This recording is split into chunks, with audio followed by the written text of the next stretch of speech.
Well, hello, you exquisite individuals. How are we all doing? How's it going? Let me turn that me down a wee bit because I am peaking excessively. I turned it up because McSteffles has a much softer voice than I do, and therefore I was like, oh, I'll turn that up and that'll be grand. But first of all, let's just hold on a minute. Anna minute and bitter. Oh, excuse me, defected. What is this, please? Coming in here, throwing out 10 subscriptions straight off the bat without even saying hello first. Just straight up. This is outrageous. Excuse me. What? What is this? Let me now inscribe their names on the mirror vein. Good lord, where am I? Hold on. Right, okay, the first one. Don't like to call their names out just in case they're lurking. The second one.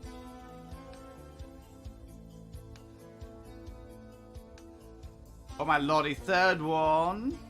Hello everyone, by the way.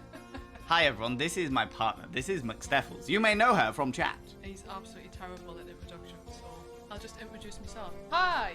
Hello! You need to be nice and loud, darling. As loud as I am. I'm trying. You're trying. I don't shout and bellow at people. How dare you! That's the fourth one? Fourth one? Fifth one? Oh my lordy. Come on, chop, right faster. Oh, thanks, darling. Keep going. Sixth one? Yeah, oh my lordy, hold on. Subscribed. No. Most Stop kind. Well, since it's in your hand and everything. Since it's in my hand and everything, Aphelion Panda. See, Aphelion Panda is nice because they don't wait for you to put it down. That is true. They don't wait for it to put it out. I'm gonna have to move this really close to you, my love, and then I'll just turn that up, and then I'll be louder, even louder. Eighth one.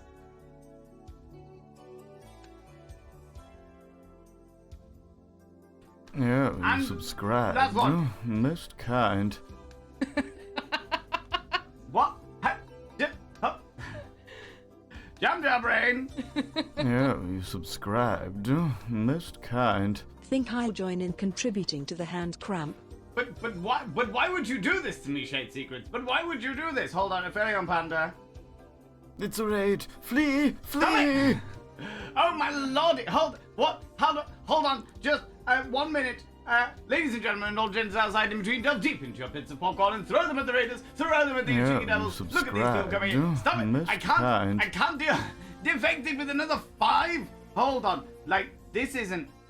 Right. Hold on. And then we had Jam Brain gifting one to sexual frustration. Hello, cheeky devil. I am just saying, if there happens to be a hype train, I'm still very much a brat of this community.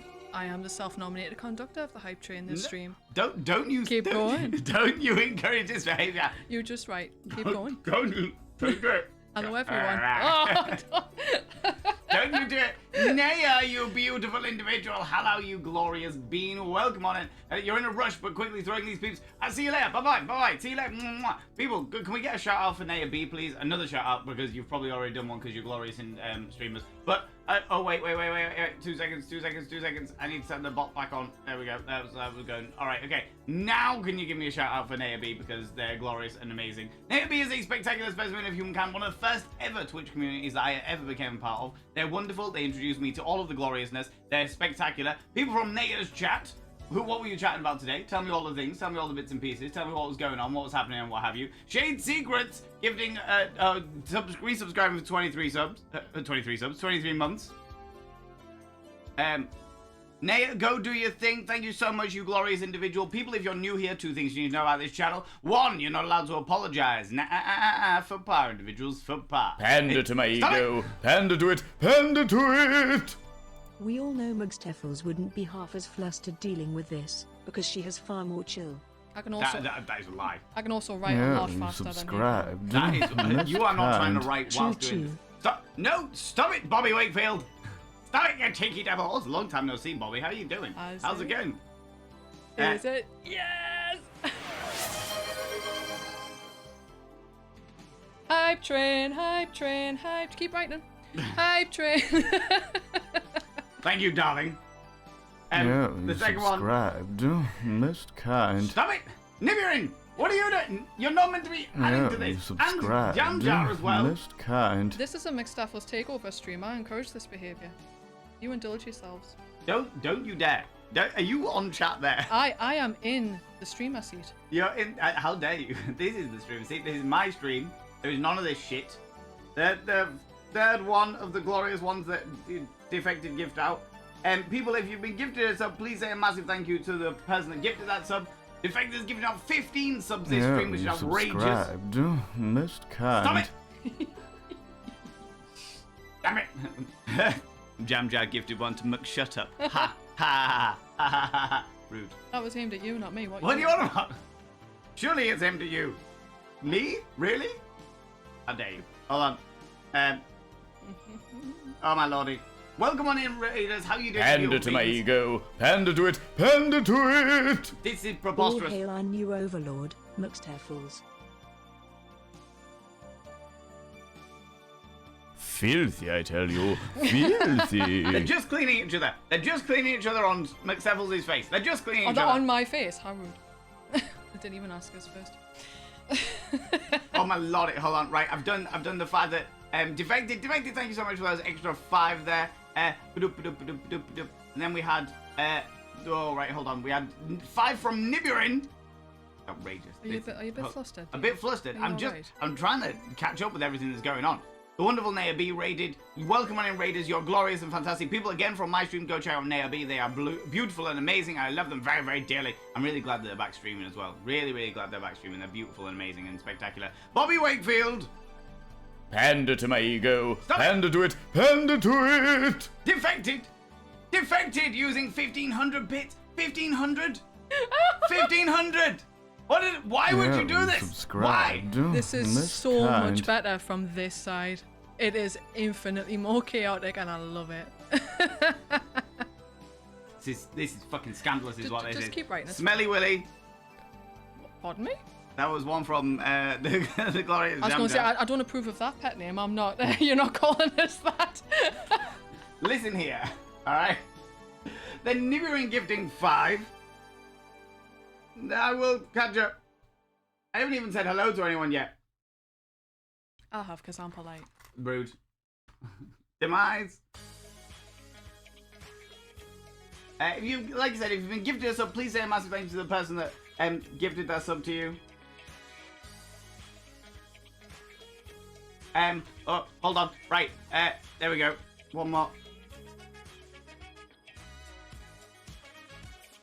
There's the 5 from Nibirin. So if I'm ready, you just typing random words, writing random words on the mirror. I'm not. I'm literally doing everybody's stuff. Muck, shut up, of course. McSteffles isn't even being like she's sat here with her phone out, and I was like, how rude that she's on the street, but she's not. She's on chat. She's in chat, causing all kinds of chaos. Like normal. Like normal. Like no, I see what you did there. Nothing changed. I see what you did there, McSteffles. Throwing out little panderings.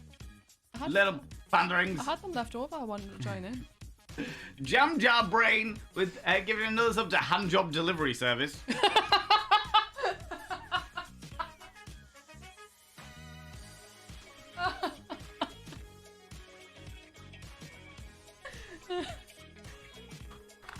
And is that it? Is that them all? Am I up to date? Am I good? Am I all right? Am I okay? Okay, I'm up to date. Way! All of your names have been inscribed. Yeah, you subscribed. Most kind. You should know better than this. You should know so much better than this. Milky Pork gifting a sub to Ua Ua. Make sure you get the right number of O's and Yeah, E's and O's. I'm and getting E's. them. Yeah. Yeah. Ooh. Don't you ooh me, all right? Yeah, you subscribed. Most kind. Does your wife know about me? I think so, yeah. I think so. Mine doesn't. Your wife is Abby Stabby. Exactly. She knows all about me. You came along after Abby Stabby. Rude. Does your wife know about me? Right. All of your names have been inscribed on the mirror vein, which means you get access to my personal Snapchat. Not a bum Snapchat, you cheeky devil. And of course, you get access to all of the sexy little emotes. But the most important thing, you'll roll over every morning, look in the mirror, and go, God, do I look rough. But God damn, do I make rough look good. Ooh. What are you doing back there? I'm miming a lot. Ooh, sexy. Ooh, yes, me. Subscribed. Most kind. It's Danny Chaos gifting a sub to Interruption. Great. That was expertly timed.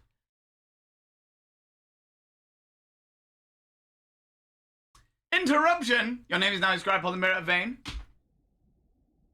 By having your name upon the mirror vein, it means you get access to my personal Snapchat. Not a bum Snapchat! And of course, you get access to all the sexy little emotes. But the most important thing is you gotta roll over every morning, look in the mirror. Yo, God, do I look rough. But God damn, do I make rough look good. Ooh, sexy. Oh, yes, meow. You know? Right. Are we good? Are we done? How are we doing? What is this? A level 6? Subscribed. Most kind.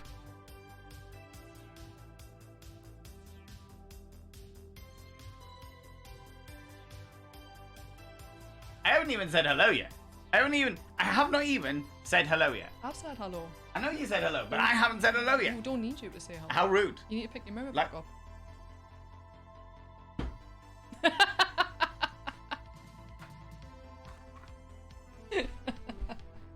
Cockburn bubble buns. Sounds like a very unfortunate accident.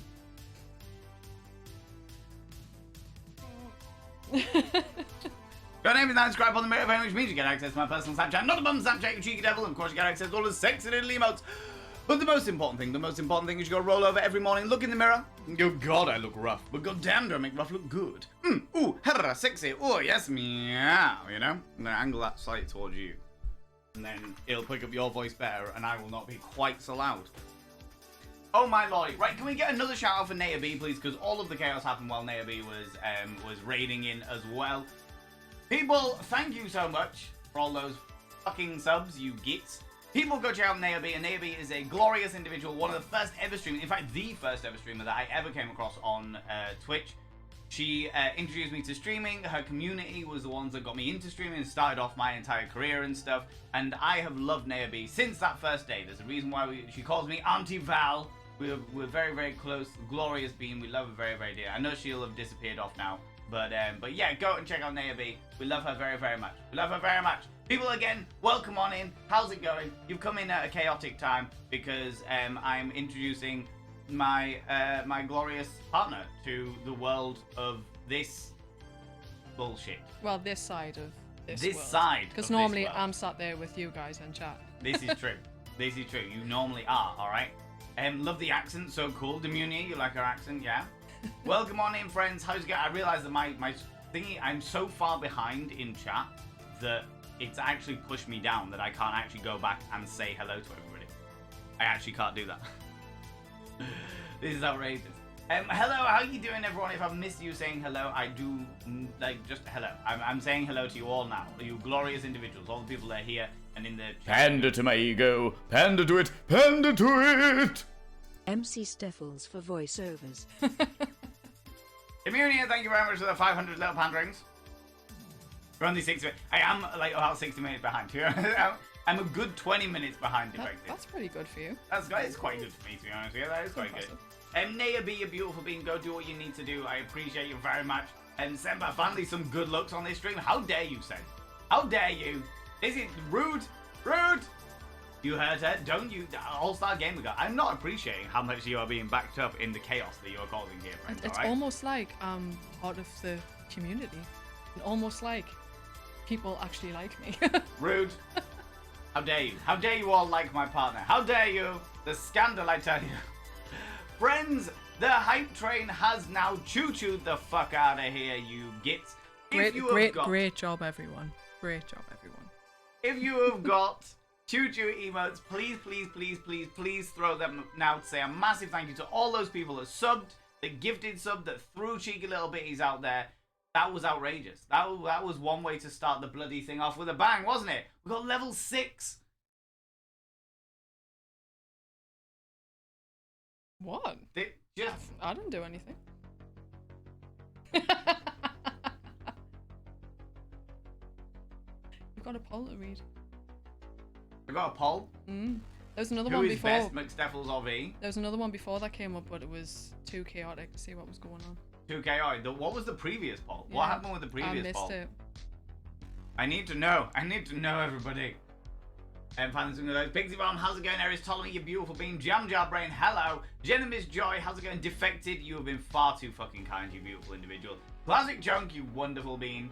Bot's not working. The bot I turned on just as I started stream, but because we were a little bit late, I completely forgot that I need to sort that shit out. But I've done that now, so that should all be working. I've stopped some of the channel points redemptions just while we're doing this little couple stream and stuff like that. Oh, do you know what I will do though? While I'm here, I will do a new channel reward.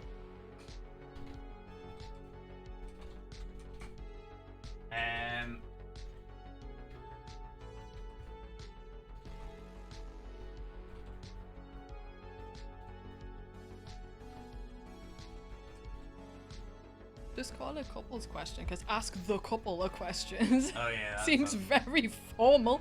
Ask the couple of questions. Please submit your question and we endeavour to get back to you within 3 to 5 business days. Okay, I'm not streaming that long. Let's do it that way. Require viewer to add text. This is genuinely fascinating to see everything from this side and kind of scary. We'll do a cooldown of that, like 2 minutes, just so that we don't get overwhelmed. And so we can ramble on a bit. Because I'm definitely going to do that. Okay, there we go. Couple's question. So now, if you want to, you can use your like 500 channel points to ask us a question about whatever the fuck you want. You both look fucking awesome. Thank you very much. I really appreciate it. In 7 minutes and 5 seconds time, we'll do the what is Val I'm wearing today. Though McSteffles, you've already declared that you can't be fucked. Well, no, it's not that I can't be fucked. It's that I've spent the last 7 hours getting rid of a migraine so I can come and sit on stream. So This is true. I'm sitting this one out as migraine and hypertension. So Yeah, that is entirely fair. McSteffles, I genuinely thought that we weren't going to be able to do this today. I was very, very unwell. After spending a night in an airport and all of those shenanigans, I was very unwell today. But we're good now. We're good. Yeah, we're going to talk about that because it was a great holiday. We made the most of the fucking chaos that it was a great holiday because we actively made it a great holiday. Yeah. Our collective attitudes of just go with it and go and do all the things and have a good time. Yeah, Is what, because we were up against it. we were indeed. For those people who don't know, we went to Mallorca for the weekend. We flew out on Saturday, went Sunday, Monday there, and then came back on Tuesday. And the world was against us again. To add to it, the world was against us. Mallorca had the worst storm that is had in a decade or so, I think. Oh, but hold on, catch up with chat first. Let's do Okay. that, because you're going won't to start. catch up with chat. Well, you were going down through chat, and then we will be here a while talking about that. This is true. Once we start that. Your first badge, yes, Defected, you got the first badge there. I just want to say quickly thank you to Danny because they said that my new piercing looked lovely, and I really appreciate that. Thank you. We don't see it, show everybody. New piercing. Is it going to zoom in? Where's it going to zoom in on me ear? Alright, okay. I'll have to move over a bit. Lower. We've pressed the button. Is there? Done? Is it done? Press. Oh. It's a bit Who's of best, V or McSteffles? McSteffles by 70%. Neither, I am the best, and both. Why have I got no points?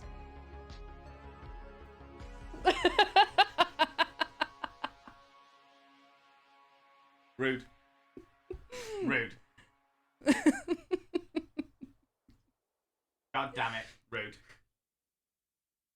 0%. Rude. Rude.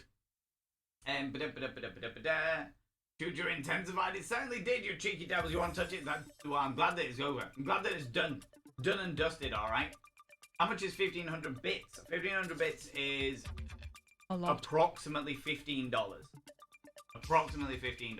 For bits, it's a lot. For bits, that is an awful lot. Yeah. which is why Defected is far too kind. Super generous. How am I? I'm alright, thank you very much, Defected. We spent a lot of the day just lazing around, trying to recover, because long story short, we basically were in Mallorca and had a horrific tropical storm there, and it was newsworthy, international newsworthy, and then a trip home that was meant to take us about 6-7 hours ended up taking us 20 hours. So we were extremely fatigued, but we were doing all right. And hope we make it stop. Oh, Defected! I was in your stream lurking the other day. Before I went away, you were playing some very cute games, and then you played some Rocket League, and then you went back to a different cute game, and it was great. It was really, really good. I didn't have the time to stay high because I was doing a million things, trying to get everything ready for the holiday and make sure I had all my social media posts scheduled and stuff like that. But it was great. It was really, really good. It was really good. I enjoyed it. I enjoyed it a lot. Selena, how's it going, you beautiful being? Mariam, how you doing? I try to be normal as much as I can, but somehow you make me feel awesome. Not feeling normal. I hope that makes sense. Yeah! I mean, being awesome is great. Being awesome is infinitely better than feeling normal. Besides, 100%. What is normal? Be your normal. Yes, exactly. There is no normal. See you later, Defected. Thank you very much for stopping by. You take it easy. You take it easy. Have a wonderful, wonderful day. Go do what you need to do. And thank you so much for the 15 gifted subs and the 1,500 little bitties. That was far too fucking kind, friend. Far too fucking kind. I love these names. All of the names are like, oh, All-Star Gamer Girl. Like, the way that this community managed to find different people, like different names, like, what was it? Handjob delivery service? Yeah. Like, stuff like that just is mind-blowing to me. How the fuck you managed to find these things is wild. Absolutely fucking wild to me. Best of all, how you doing? How's it going? You good now? I'm glad to hear it. It was outrageous. Cockburn bubble buns, you know it. Just hold the mirror. I won't hold the mirror. I will put it down. It needs to be put down, alright? No hellos, only McSteffles hanging out. Rude. Look here. Listen here, you lot. Listen here, you. Muttley, hello. How you doing? I'm more than freaking good. I had a tough day at work, but then it's why I love tuning in here. Defected, you beautiful being. You beautiful, beautiful individual. I appreciate you. I'm downloading Baldur's Gate 3. Slowing down my computer. I had to switch to lurking on my tablet. That's alright, Decimate. I really appreciate you choosing to lurk here. Friends, in about a minute and a half, there will be a 2-minute advert where I will do what is Valen wearing today. As always, as standard, you know. You know. We'll get on to some of these couples questions in a minute. Oh, I forgot some. Yeah, yeah. Oh. I don't know where to look, because like Lady Cleo said, when they were here, this is literally like a spaceship. I can't keep track of anything. It's alright, I know where to look, and that's what matters, alright? That's what matters. And how's it going? It's Danny Chaos, how you doing? Demunia, you beautiful being, Eris Ptolemy Cuddle Party. You all joined in the pile as that was going on. One of us, Nibirin. McSteffles does not need any more encouragement, thank you very much. Alright. Alright. McSteffles and chat might give you some good news. You may indeed, Dahata. We love good news. Good news is always great. Always great. I can lie if you want. I hate you both. That sounded much more convincing to myself. Thanks, Jam. I appreciate it, buddy. I don't know what you're talking about, Valen. I've been good. I'm glad to hear it. I'm glad to hear it. Well, I mean, alright. Previous poll was options to do with swooning over McSteffles. Did well with 21 votes and 68 people fainting. Oh, like straight up faint. I mean, she is very beautiful. I sincerely hope that everyone is recovered. Take care of yourselves in the cuddle pile for a minute. Swooning into a cuddle pile. That is outrageous. I've never had anybody faint over me before. I'm quite flattered. Yeah, I've definitely stumbled over my words with you before. I catch it every now and again, but you're very good at stopping yourself. I'm a professional performer. Yeah, exactly. Every now and again. I've had lots of practice. I think the thing is, I think I miss it because when you start falling over your words, that brain of yours never slows down. So I just think, oh, he's struggling to slow his brain down to actually speak. I don't actually think it's me. And then you never tell me that it's me. And you're just like, yes, anyway, off to do the things. And then you disappear in like a poof of glitter. And I'm like, right, I'll see him in a couple of hours, I guess then. Swiftly moving on. Yeah, exactly. By the way, friends, yes, we have got a sparkly microphone today. This is actually a gift from Finley Short Stuff. They sent me it over, and I figured as it's a nice special occasion, I would rock out the. This is now my special occasion mic cover. It's very shiny. It got that nice. Yes, it's very shiny. It's very shiny and glittery. It is beautiful. It is very beautiful. Friends, the time has come.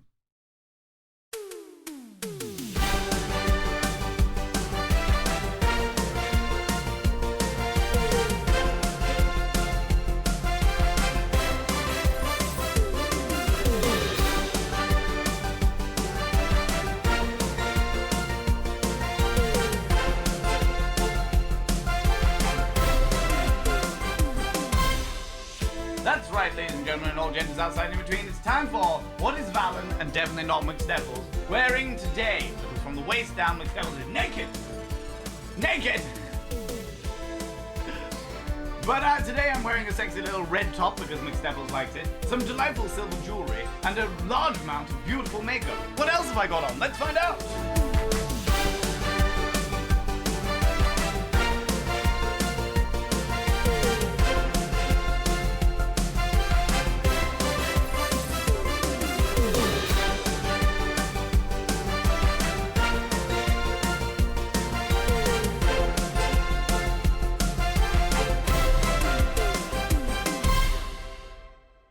That's right, everyone. I am here with sexy trousers on because I was like, if I'm gonna wear a shirt, then I may as well suit and boot it, you know. Yeah, now. Let me just turn the music back on. Get the background music and what have you. Why is Chunk not one of the options? Shocking. Oh, J2, because this is obvious. This is a couple stream, and as much as many people believe myself and Chunk to be a couple, and to be fair, most of the time we act like a couple. This is this couple, not me and Chunk couple, you know, poor Chunk. Just let us not be the third wheel for once, please. Just that's all I ask. you know. How's it going, Dep fan? How you doing? Both made it back safely from the Holobobs. Just about, yeah. It took us. We were actually one of the lucky ones. We worked this out before because we've been seeing a lot of the chaos that's been going on with the airplanes and stuff like that. It's been very, very chaotic. A lot of people are looking at 30 hours to several days delay. So though our time getting back was extremely hard and difficult, we were actually one of the lucky ones. With our journey only took us 20 hours to get back. It was the overnight stay in the airport that was the hardest because that airport was very cold and there was a lot of people trying to sleep in places, and we ended up sat at a bench for 8 hours. Yeah. Which is not good for your joints when you're 35 years old, I'll tell you that much. So that's why I had a migraine and lots of muscle tension today that I've been trying to deal with. So that's why I'm not up and about and dancing, because I'm just about feeling human now and I don't want to jinx it. Yeah. I'm glad. I'm glad. All the more attention for me, to be honest with you. And also... Oh, that's because that's working out for you. Yeah, okay. Rude. How dare you? How dare you? It's a McSteffles Vein stream. It is One True Cripple. How's it going? How you doing? Authenticator, how's it going? Just realised it's a household full of gingers. I'm not ginger. You're like a dark blonde. I'm like dark blonde. I used to be like white blonde. You've seen pictures of me when I was a kid, and I was like platinum blonde was me as a kiddie winkle, you know? I'm naturally a brunette as well, so my hair's dyed this colour. But ginger, like Chunk is completely ginger. That is true. Chunk is the only natural ginger in this household. Both of your makeup's looking incredible. Thank you very much. I really, really appreciate it. Thank you. I really, really appreciate it. Okay, we're gonna get on some of these questions now because I've almost caught up with chat, which is great. If people have missed something, if you want to ask a question of the two of us, just the two of us, then yeah, if 500 channel points, I think I'd set it as relatively low with a 2-minute cooldown. So you're welcome to ask as you see fit, anything of us. And we will be talking about the holiday, obviously. Just trying to get a good level where people can actually hear you, but I'm actually being picked up properly as well. because I speak very loudly and you speak very softly. No, I speak at a regular level. I speak at a regular level. No. No. You bellow like a town crier. I do not bellow like a town. How dare you? Yes, you do. When you're streaming and I'm sat upstairs watching the TV, I have to turn the TV up to be able to hear it over you. All the more reason you should be watching me then. No, we all need a break sometimes. Rude. Does McSteffles like puns and dad jokes? When they torment you, I do. Or when my son tells them, because it's adorable when he tells them. But when they're told in all seriousness by other people in a work environment, for example, I'm just like... So, Rude. I've got a limit. God. Right, in the 30 more hours of training and testing, I'll be certified to work with people with intellectual and developmental disabilities. I'll be starting my new job coming Wednesday. Huge move from my previous job as a window. This was the thing that Dahata asked whether they could share. Fantastic news, Dahata! That's really That's good. a fantastic news. It's really, really good that you're going to be helping people out like that as well. That's really good. That is fantastic. Well done, you glorious being. Sending all of the luck for Wednesday, because even though it's exciting, it can be a bit nerve-wracking starting a new job. But I really hope everything goes well for you. That's really good. I don't send you any luck because you don't need it. You've got this. You got it down. Don't need luck. All right. You got the shit down. Okay. How's it going, Blue Fire? How you doing, Wolfman? Hello, you beautiful and painted lady. Hello. How's it going? Never a dull day in Valorant streams. Hello. How's it going, Blue Fire? Doing all right. Doing okay. And of course, it's not a dull day. We're here. We're here. You know. My half-horse friend is so vain, he always has to be the centaur of attention. See, that's funny now just purely because of your expression. God damn it. I'm pretty excited, wanting to use this opportunity to be a baseline for Big Brother in the future. Yeah, that's really, really cool to have. That's really cool. Well done. Well done. How's it going, Yuki Dog Zombie? How's it going? I hope you guys had a fun holiday. We made the most of the holiday, regardless of the fact that the world was trying to kill us. Pander to my ego. Pander to it. Pander to it. Hello, Beans. I hope you both had a lovely holiday. The holiday was... How's it going, Rach? How you doing? Thank you very much for 100 little pandering. The holiday was interesting. We went to Mallorca. We got there on the, relatively late on the Saturday, didn't we? Mm-hmm. About 7 p.m.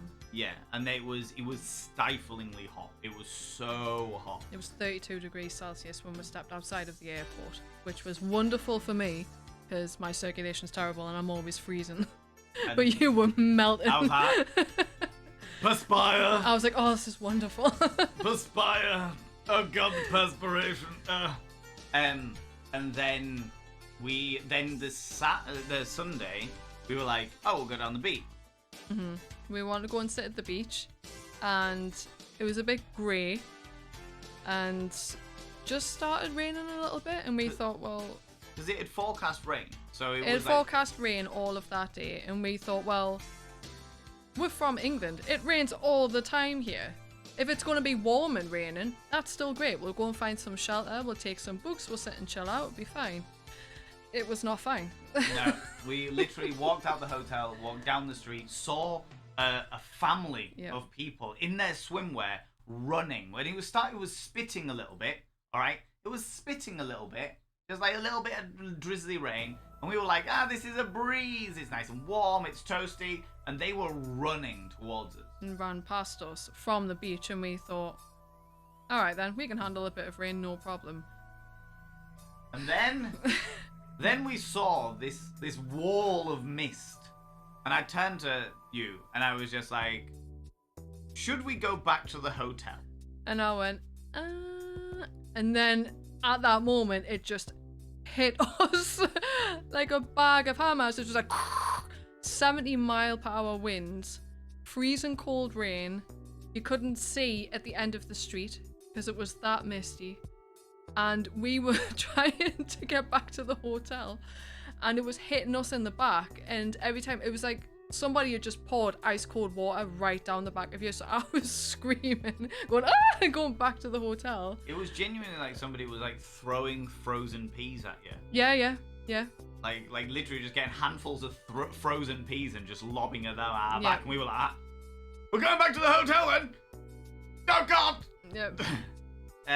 And then we did a little video, got a little video of us in the hotel room, basically being like, oh, we wanted to go back down. That should be going on TikTok in the next couple of days. I'll upload it onto TikTok. Yeah. And just being like, look at the rain, it was ridiculous. And then we had a nap, didn't we? I don't nap at all by any stretch of imagination, but we snuggled up on one of the beds, listened to the rain pour outside.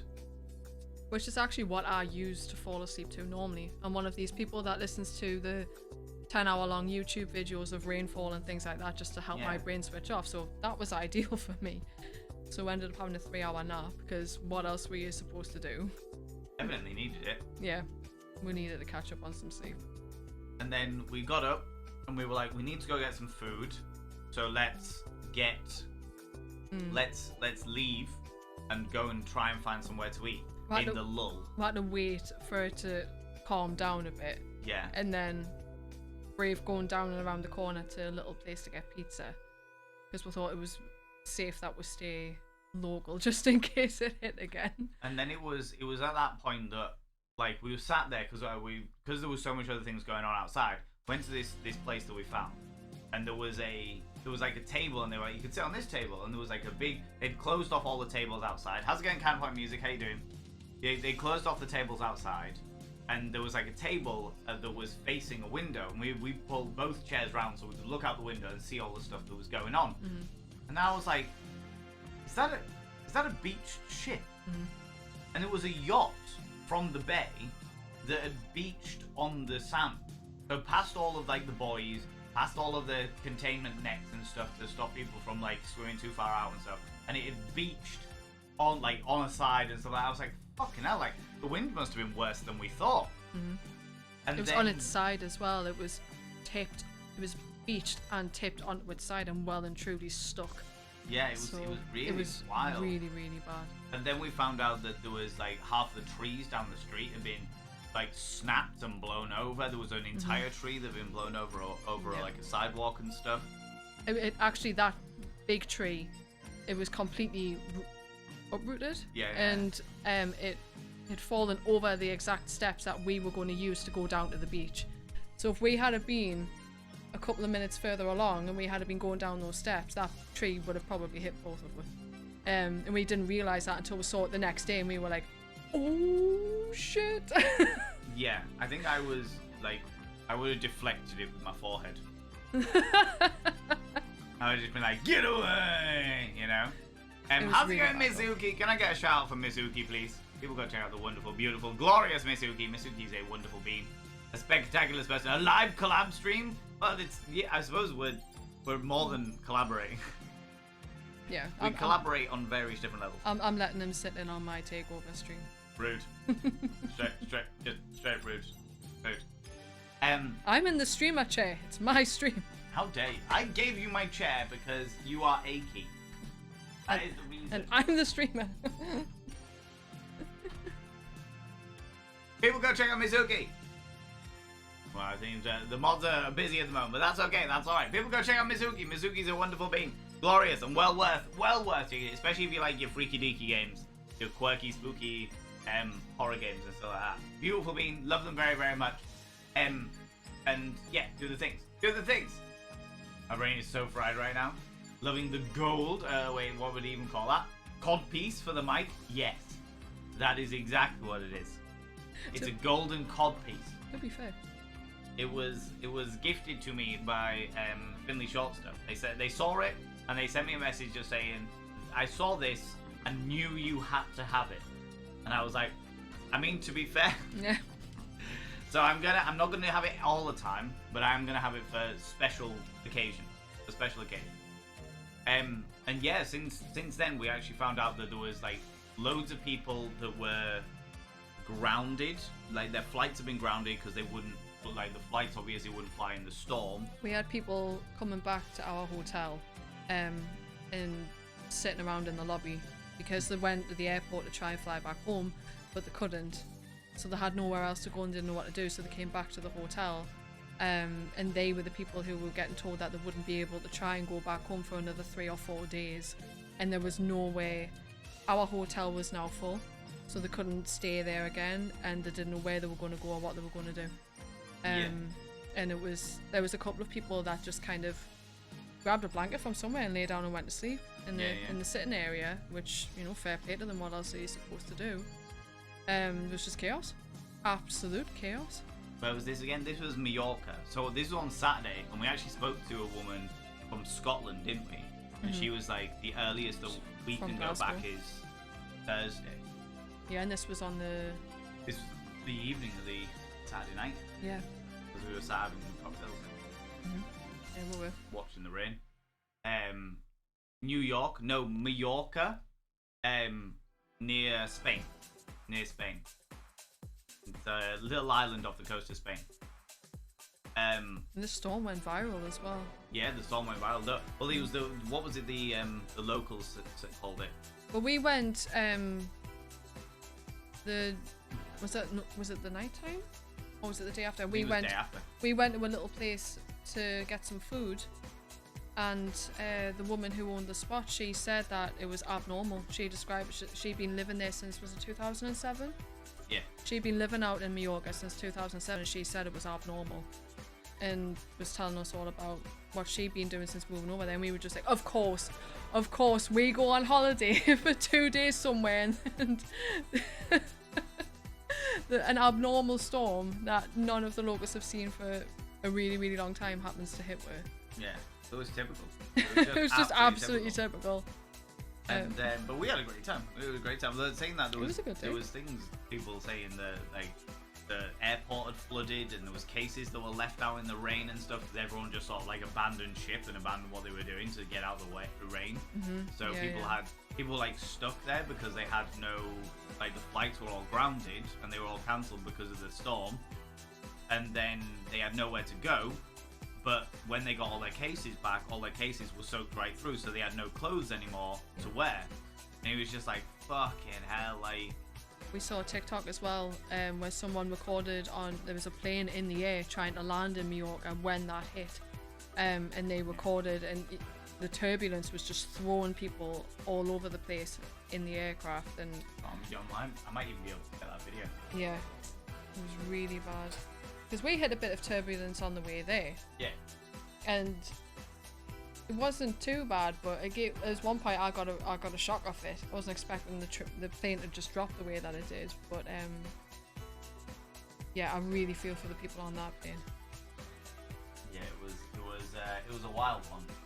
And then on top of that, we had our own. Then on the Monday, so that was on the Sunday, and then on the Monday, there was a possible cyber attack on the UK flight system. Yep. Which meant that the entire flight system went down and they had to do everything manually. So, and we were going to be flying home the next day, so we didn't know if we could. Oh yeah, that's it. That's it. Just one thing after another, I think, is the theme of everything at the minute, unfortunately. It was, yeah. And then our flight was delayed by 2 hours, but that meant that we missed our connecting flight. And because we missed our connecting flight by 10 minutes, because we apparently it was, because we spoke to that guy and he said it was ready, so it was like literally setting off as we had landed. The gate was closed, Yeah. but the aircraft was ready, so it was still there.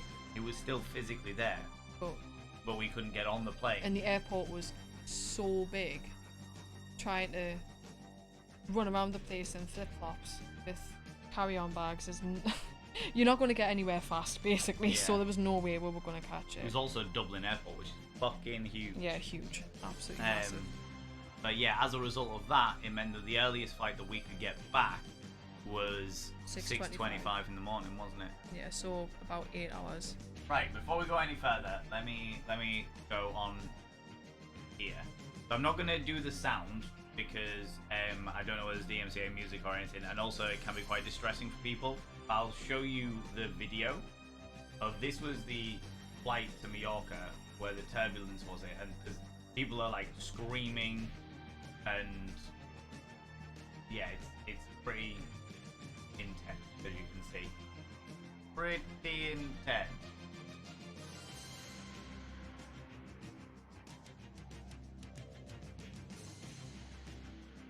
And that isn't them just waving the thing around. They were like, I saw some of the things.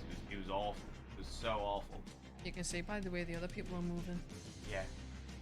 In fact, you know what? I can literally show them all of these as well. Yeah, yeah. Because we saw all of these TikToks after the fact, obviously, and we, even though we saw it walking down the street, we didn't realize quite how bad it was at the time. So this was the storm we were involved. We saw. This is the storm that we were trying to walk to the beach in, or we were going to walk to the beach, and then this hit. Yeah. We slept through this. Yeah, we did. We had a nap. We had a nap while all this was happening. Genuinely though, with the things just flying around, we were really lucky. Yeah. Because we were outside and we had no idea this was going to hit. We were really lucky. We planned to go to the beach and read books in this. Yep. This is our plan.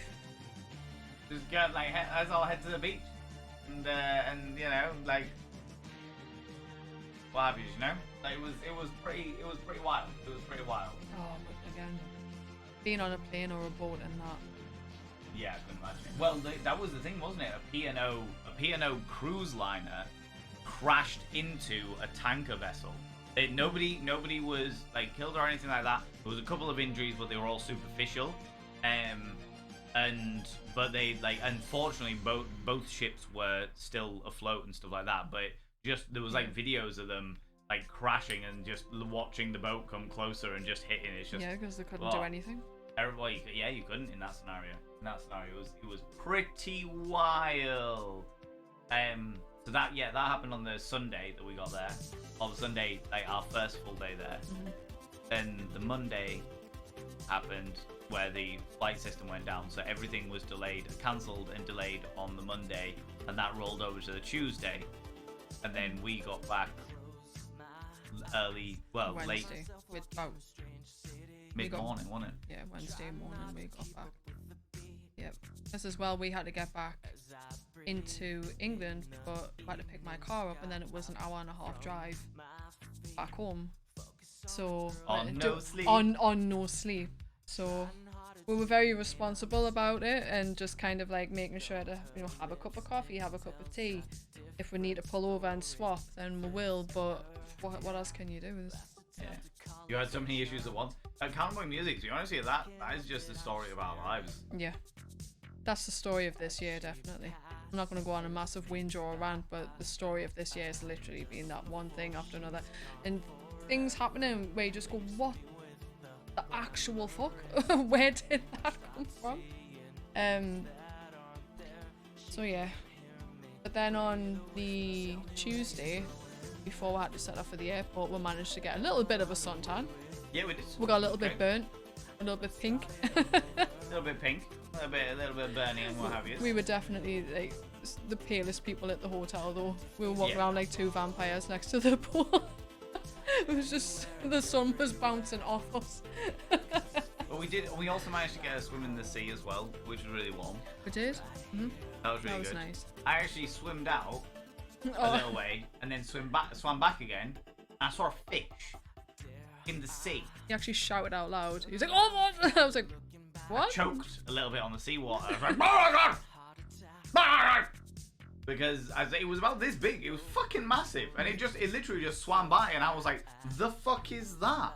And I like looked, and I was like watching it as it was swimming along, and then because all of the storm like had kicked up loads of debris and stuff, I was like, because originally I thought it was like a bit of a chair leg or something like that. I was like, oh, is that just some debris? Is that a Tesco's trolley? Because that's exactly. what would be at home. I was just like, is that something that could? Do you know what I mean? And it was just like, no, it's a fish. It's a big fuck off fish swimming around. I was just like, what the actual fuck?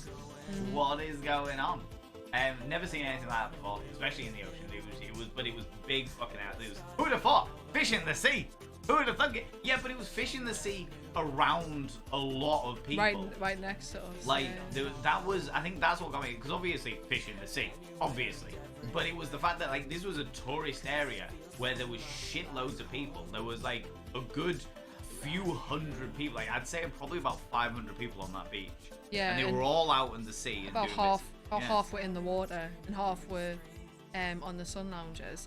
But like I said, you know, for us northerners from England, that would be a Tesco shopping trolley. It wouldn't be a fish. We'd just be looking at me like, oh, someone's pushed this in again, Jesus. Or a stolen bike. Yeah. You know what I mean? Exactly. Not an actual fish. Some chrome. Oh no, it's not a bike. It's a fish. Oh shit. Well, shit. Surprise, most fish in the sea are fucking huge. They are. And this one was very big. This one, well, I say very big. This one was very big compared to what I'm used to in the fish tank. This one, I'd say it was probably about half meter, about 50 centimeters to 75 centimeters. But that was me just guesstimating from the very quick time. I was like, what the fuck is that? Oh, it's actually swimming. It looks beautiful. Why can I not follow it? Oh, because I'm a big, non-swimmable, sweaty mess of a human being trying. We're both trying our best. We're not used to swimming in the sea because we can't do it yet. Because we'll get hypothermia if we try to do that here. That's actually complete fact. Complete fact. We were just trying to make the most of it, and we did. I think this holiday has been. By the time you did the recording of the TikTok in the airport, I mean, I was so fucking done. Yeah. I was so fucking done because since we got there. It was just, it was just one thing after another, and then the anxiety of not knowing if we were going to get back home, what we were going to do. You need to speak up. Yeah. I feel like I'm shouting. No, you need to shout. I don't want to shout. You need to shout. You need to speak like me. But yeah, it was just really, really. If it was not one thing, it was another, and it was a case of, right, we need to try and make sure that we're actually enjoying ourselves around this. But then the day after the storm was my birthday, which was great. But and it was actually sunny again. But the problem was that because of the tail end of the storm, the winds were so high. And like I've said, I'm someone who's really prone to headache and migraine, so I've got to be careful with the wind for me ears as well, because I'm a delicate flower of a human being, unfortunately. And it brought the temperature right down. It was still 20-something degrees. It was still nice, but it wasn't what we went out there to experience. The wind chill factor. Yeah, it kind of affected the weather, and it affected... We specifically picked Mallorca. First of all, Finley, thank you very much for this wonderful, wonderful mic covering. I'm going to save it for special occasions, because special occasions, mwah, beautiful, very, very cool. Thank you very much, you beautiful individual. Also, welcome on in. What was I going to say? Yeah, so it was... beautifully warm, but just the wind chill factor was awful. Yeah, I wanted to, like I say, I'm cold all the time. Yeah. I'm freezing cold all the time, and the heat that we felt coming out of the airport when you just walked outside, it felt like an oven. That's what I went on holiday for, because it was like it's been so long. That was what I was about to say. Since I felt that. One of the reasons why we picked Mallorca was because it is reliably, standardly hot. The week running up to us going, it averaged like 33 degrees Celsius, 34 degrees Celsius, and we were just like, oh my god, it's going to be so warm and so good. And then we got there, and it's like, no, this is why you can't have nice things. How dare you? Hurricane winds, storms like nothing. I was like, you are shitting me. What are the chances? I know, right? Like, what are the actual chances? I think by the time we got to Dublin Airport on the Monday, and then we'd missed the flight, and we knew there was going to be no way that we were going to get back home until the following morning. We couldn't go get a hotel. We worked out all of the different angles of trying to like make the next 8 hours bearable, and we just couldn't. There was nothing that we could do. We just had to sit down and wait it out. And there was a moment when we were outside, because don't get us, we were both fuming. We were both absolutely fucking livid with the situation, and just being like, this is the stress of trying to get back home. It's not going to undo any of the relaxing that we did on holiday around the world trying to end. And you know, we're not the kind of people that complain for the sake of complaining. Like, we just try and get on with things. Like, shit happens regardless. You can make as many nice plans as you want, but shit'll happen, and you've got to make the most of some things. Otherwise, you'll just be at your wit's end all the time, trying to deal with stress and stuff like that. And that's exactly why we were going away, to try and just decompress from everything that has been going on. And we had a moment where we were both livid, and it was a real test of the relationship, because you were like saying, right, I need to go and take a moment, and I was like, so do I. You go take your moment, I'll take my moment, because I vape. So I went and vaped outside, and I was like, it is perfectly fine for both of us to walk away from each other right now and take a moment and be like, right, what the fuck are we going to do? And we were probably one of the only couples in that hotel, in the airport, sorry, that were still being affectionate with each other and kind to each other. Some others were like asleep on the floor, spooning each other and stuff like that, because there's nothing else that they could do. But yeah, situations like that really kind of test you. Yeah. Oh, definitely. And like, yeah, it was the test of a relationship, but it was fun. It's not the first time we've both been stressed out, let's be honest. No, 100%. So taking a moment is the best thing to do sometimes, exactly. Yep. And it was, to be honest with you, it's the fact that we both talk to each other with clear and concisely, but also with respect, just being like, look, I'm angry now, and I don't want to take it out on you. So I'm going to take a moment elsewhere where I can just process this shit and then come back to it, still angry, but with more care and consideration and patience for the situation, so that we're not taking it out on each other. Yeah, I've got a very short fuse. You're very patient. Yeah. I've got a very short fuse. I anger very quickly, but I'm very self-aware of that. And I've got anger is such a destructive. It's such a destructive emotion. It contributes nothing but grief to the situation. So I recognize, even when we've been actively angry at each other, not just in a situation that's made us angry, when we've been angry at each other, I've had to say, I am angry right now, and I don't trust myself to stay under control and not just say things that are nasty because of how angry I am.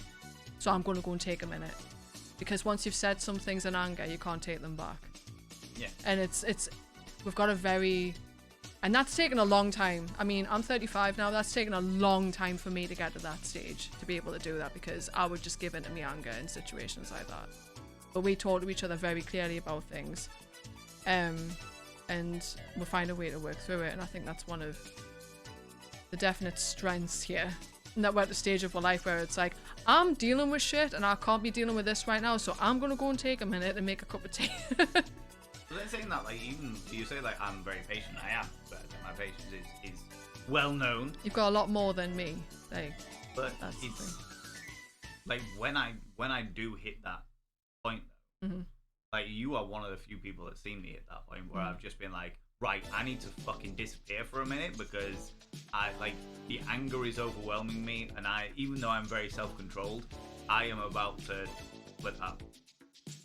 And I'm at a stage now where I can recognize when that's happening before you even come and tell me. And it's like, he needs to have his space, so I won't go and hound you and say what's going on, because I know that when you're ready, you'll come and tell me what's going on. Yeah. And that's not me not giving a shit, that's me just recognizing that you need that. Yeah, because the way that can be hard sometimes for people to kind of recognize ahead of time what's going on. But yeah, because you don't get to that point very often, it's actually really easy for me to be like, right, I can see what's going on here. If only the woman from the Ryanair desk could have seen that. She didn't give a shit about anybody, so it doesn't matter if she saw it or not. No. That lady, I got very calm and very quiet very quickly. I was just like, so, what you're saying is this. I was just like, you have no idea how angry I am. And do you know what? It wasn't even the situation with her. It wasn't even the situation. It was her attitude. When you were saying, because we didn't go there, we were angry, but neither of us are the kind of people to go and take that out on staff, or we need to go and ask them for help. That's why we're going. We can be angry, but we can be respectful and ask them for help. And it was the smug attitude that she had, that when you said, right, so just to be clear, we can't do this and this can't happen. It was the smug way that she sat there and went, we are under no obligation to help you. And it's like, when someone looks at you and says that, what? We both walked, I think, is that when we both walked away from the desk and we went outside? It was like, right, we're done. And we went outside. Well, the first thing that happened was me literally being like, my mind went, I am going to take my 19-hour sweaty testicles and smear them across your face. I could tell that it just kind of went vroom, and I was like, yeah, he's I'm about to say some very offensive things to you, madam. Pander to my ego. Pander to it. Pander to it. Knock knock, in walks Biohazard. Hey McSteffles, wink. Oh look at Valen's face. Speaking of no idea, you have no idea what's coming. Oh, I don't know all Biohazard. Welcome on in, how you doing? I don't know all, and we'll get to it. We'll get to it, fear ye not. I'm just pushing it back a little bit, alright? Because people have been saying shit in the chat as we've been talking, so I'm gonna try and catch up with stuff. We've got a bunch of questions. And we've got a bunch of questions we need to answer, because I decided to, very last minute, to put up a ask us some questions. Also, so you can just ask me if you've got a question just for me. You can just use the same thing, because it's not all about him. How dare you? Some of these are just for you. Yeah, you see. Some of these are just for you. Ah, see.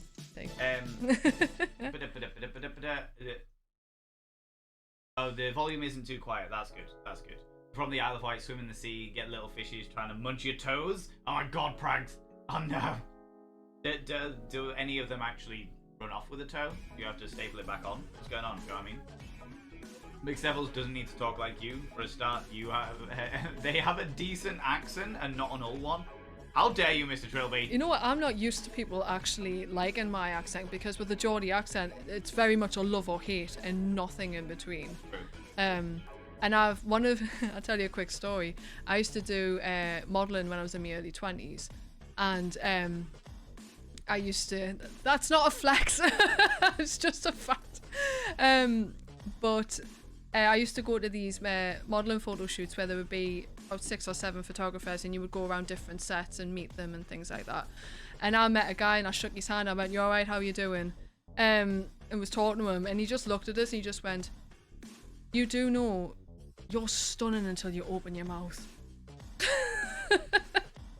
And I looked at him and I was like, I didn't ask. Luckily you can't hear us through a photograph. But yeah, that's the kind of reception. That is the reception I'm used to getting for the way that I speak.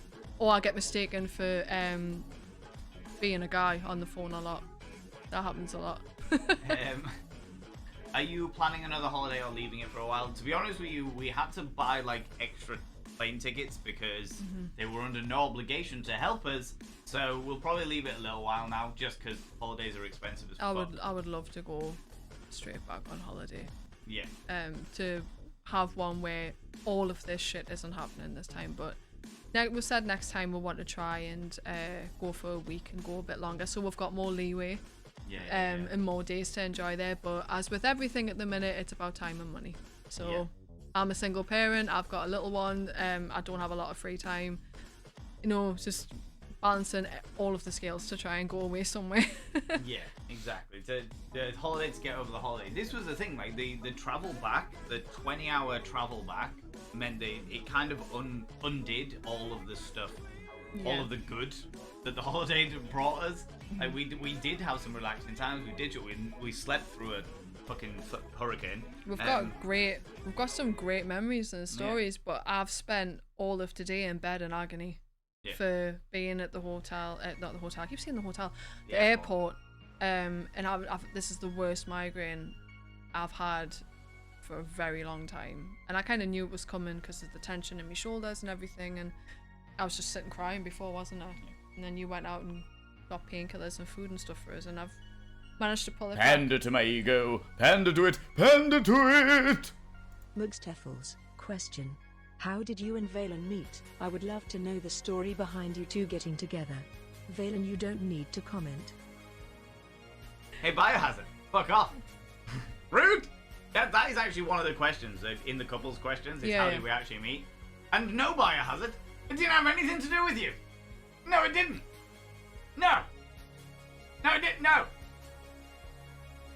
Rude! My hair must look ginger in the stream because the people are saying that we look like ginger twins.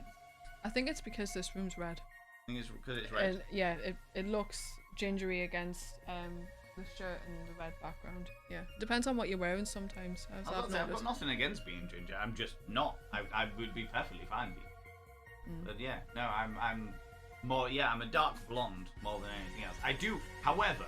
If I grow my beard out, I have a very gingery beard. Oh yeah, it's bright ginger like this. Yeah, I have like a proper gingery beard. And right, let me catch up with chat a wee bit, and then we'll get to you, Biohazard. So some people I've dated just want to argue it out, but it needs to step away. Oh yeah, I get it because like I'm one of those people that likes to sort things immediately because I don't like things hanging over me. And neither do I, but I want it handled in the right way. And not with anger being the predominant emotion. Yeah, such a toxic trait. Emotions are complex. You can't be expected to make rational sentences and choices in the moment without being insensitive. You need time to process and come up with a plan. Yeah, oh, definitely. And the emotions have definitely done that with us. Let's be very clear about it. There's definitely things that I've said that have been driven by emotions rather than what I mean. And there's definitely things that you said that have been like backlash and snappy towards me, and again it's because when I'm past a certain point of being angry, you know, this is just full accountability for my flaws as a human being. I can be really nasty. I can just have something come out of my mouth before I've thought it through, and it's really passive aggressive and bitchy, quite frankly. And it's like, did I need to do that? No.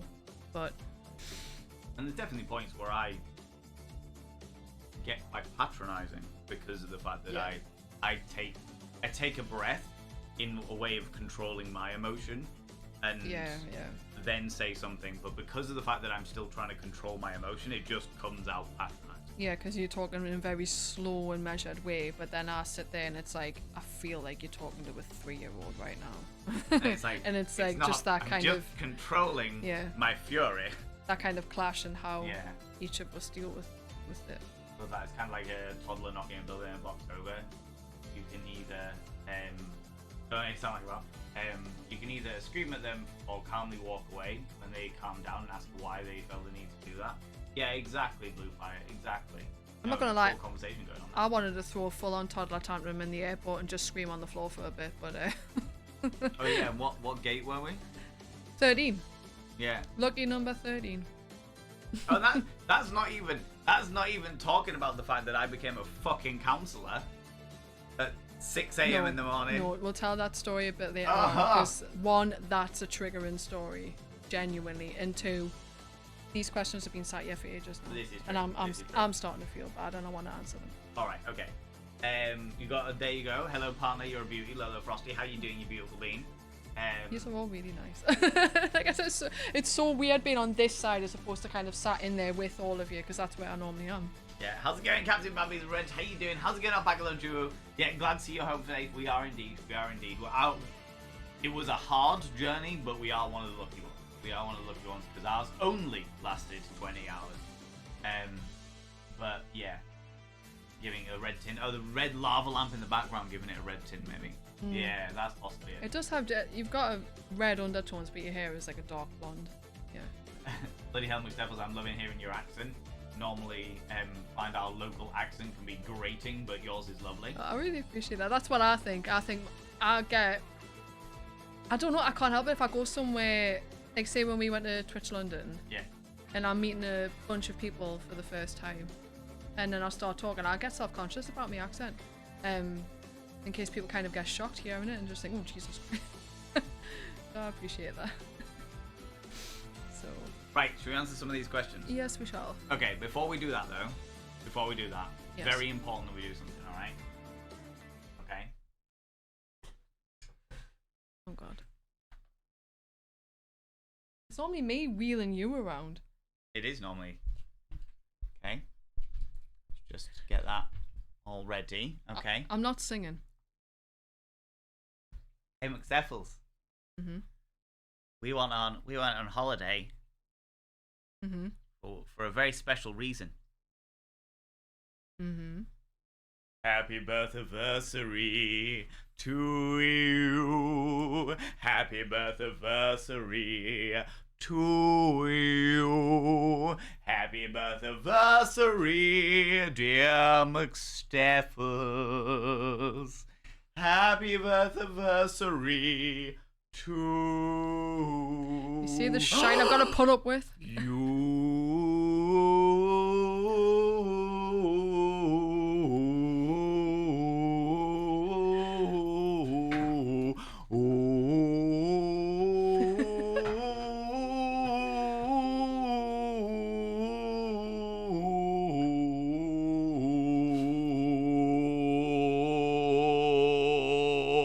And now my migraine's back.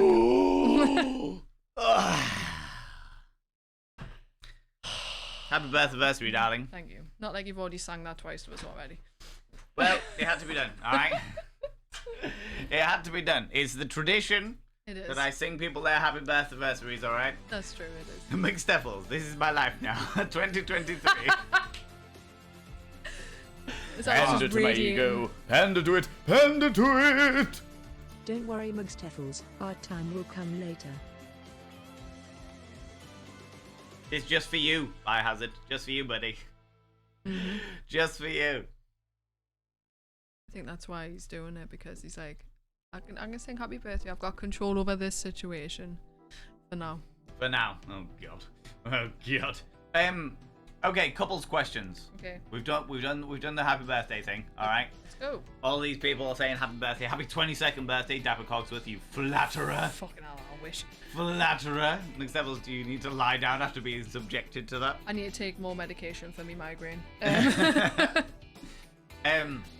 Thank you everybody for wishing her a happy birthday. She is Yeah, glorious thank and you. wonderful, and she is well worth all of your love and praise.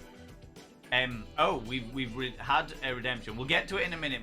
In fact, you know what? We'll start with that one. Mr. Trilby redeemed a vanity promo, but specifically asked you to promote me. I've got to promote you. Yeah, that's what they've said. Okay.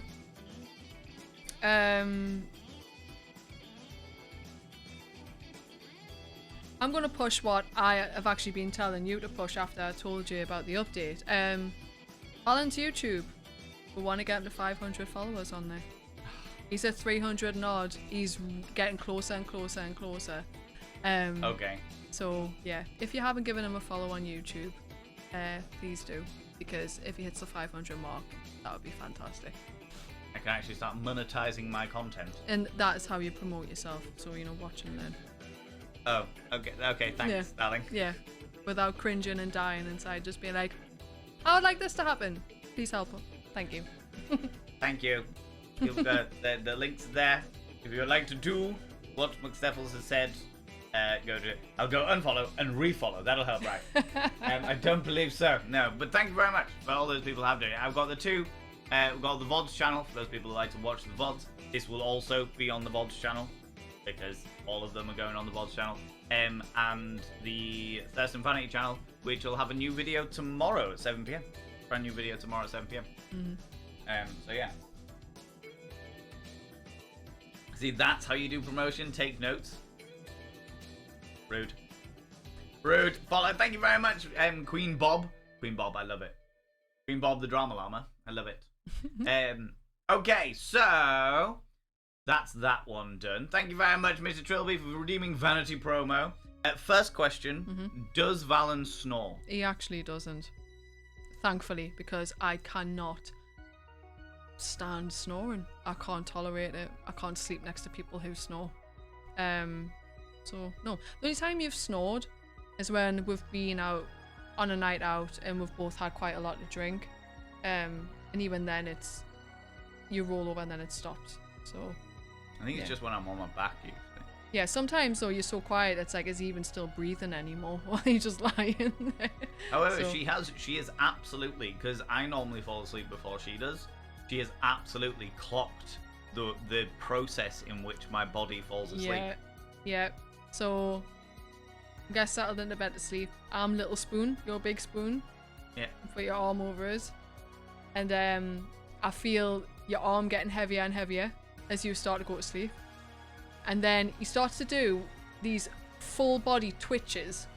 Like his body is fighting him going to sleep, and his brain is like, no, we still have much more things to do, and it's like, no, he needs to rest.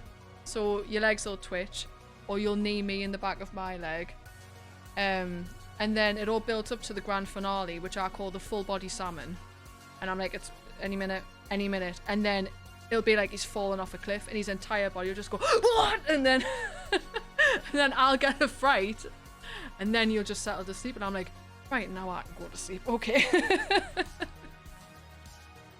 So that's what he does instead. That's my wind down. That's my wind down scenario there. So I was gonna propose. No, Alpaca and Drew. If there was ever a scenario where I was going to propose, it would never be done on stream. I can tell you right now, it would never be done on stream because, and to be honest with you, it would probably never be done around other people. If I'm honest with you, because for me personally, it's an intimate moment between two people, and the only people that need to be there are them. Mm-hmm. No, I agree with that. That's my view on the matter, you know. But I can understand why you might mean being like, right, okay, we're gonna take a moment, ha ha ha ha, you know. Can confirm the quality of your YouTube channel. Most enjoyable, enjoying the recent gadget reviews. I've just been sent a new one actually, Captain Bambi's Revenge, and it looks really interesting. So that'll be going out next month sometime.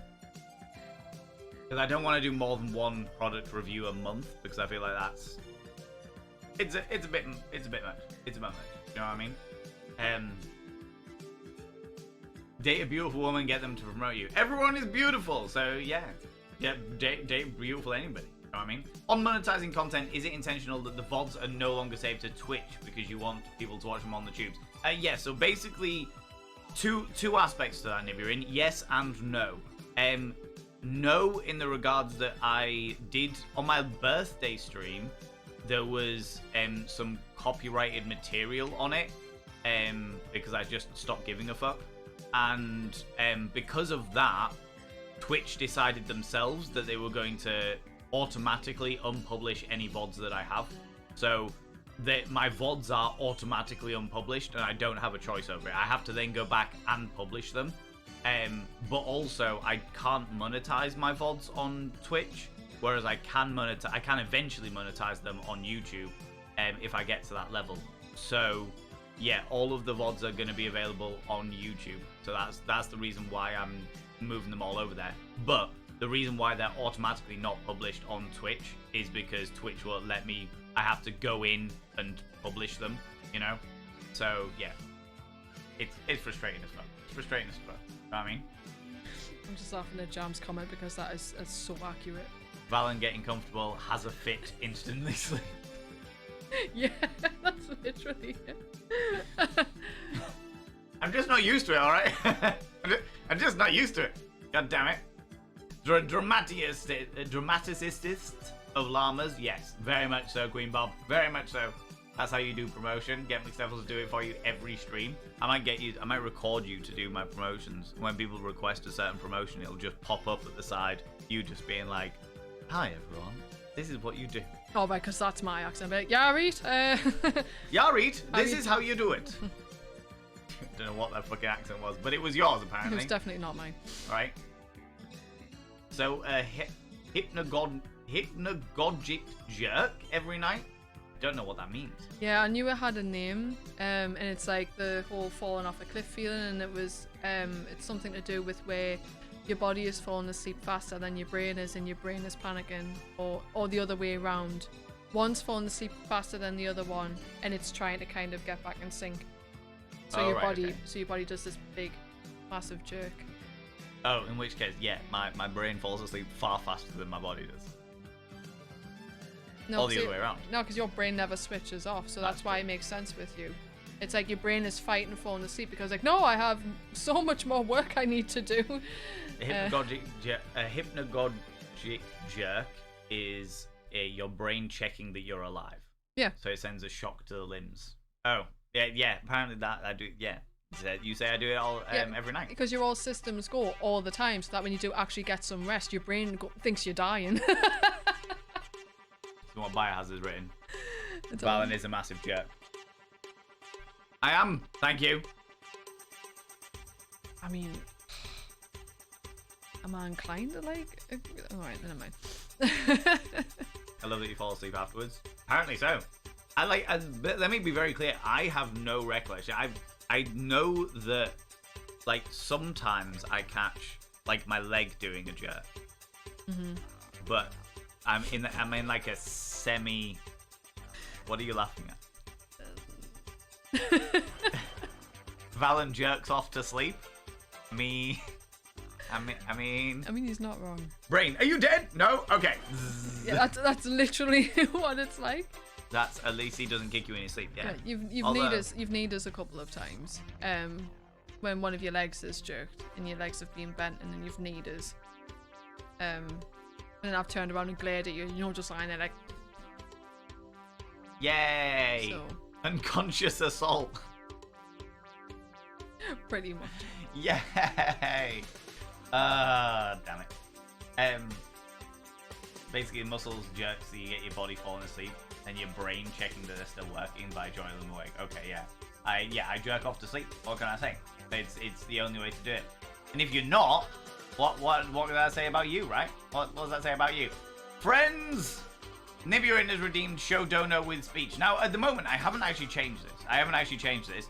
This was the donation goal. The donation goal is for me to get a sit-stand desk. But I'm quite honest with you, the next donation goal, I will save this, I will park this, because what's actually going to happen is the whatever donations come in are going to pay for the flights that we had to, the new flights we had to buy in order to not be stranded in Dublin. That is exactly what's going to happen. Because let me tell you, friends, basically what happened was our Ryanair flight was delayed by 2 and a bit hours. We got back to so our flights were Mallorca to Dublin to Leeds Bradford, where we were picking up the car. All right, we're delayed by 2 and a bit hours, so we got from there to Dublin. We landed in Dublin when our connecting flight, which should have had a 2-hour gap between the flights, so we had plenty of time. Yep. We had a 2-hour layover, so we had plenty of time to get from one plane to another plane. That was the entire point. We booked it through a third-party company, got it all sorted, all fine and dandy. You know, 2 hours. 2 hours of layover. But of course, there was a 2-hour fucking delay, so our plane landed as that plane had just the gates had closed and was like getting ready to set off. So the plane was still there when we landed. But anyway, went to the Ryanair desk and they went, well, Ryanair only do point-to-point things and you did it through a third-party company, so actually we have no obligation to help you. And they also said, because we were talking about the situation, and she said, well, we always tell people that you should leave a minimum of 3 hours in between connecting flights, which is bullshit because we never saw that anyway. And then said, she said that about and then saying we don't do connecting flights, we don't do that, so that's on you, and it's through a third party. Oh, that was the other thing. They said it would be cheaper for you to just go and buy brand new tickets for the plane in the morning, because if I sit now and try and change your tickets from the plane that you've missed to the one tomorrow morning, I'm going to have to charge you €100 each.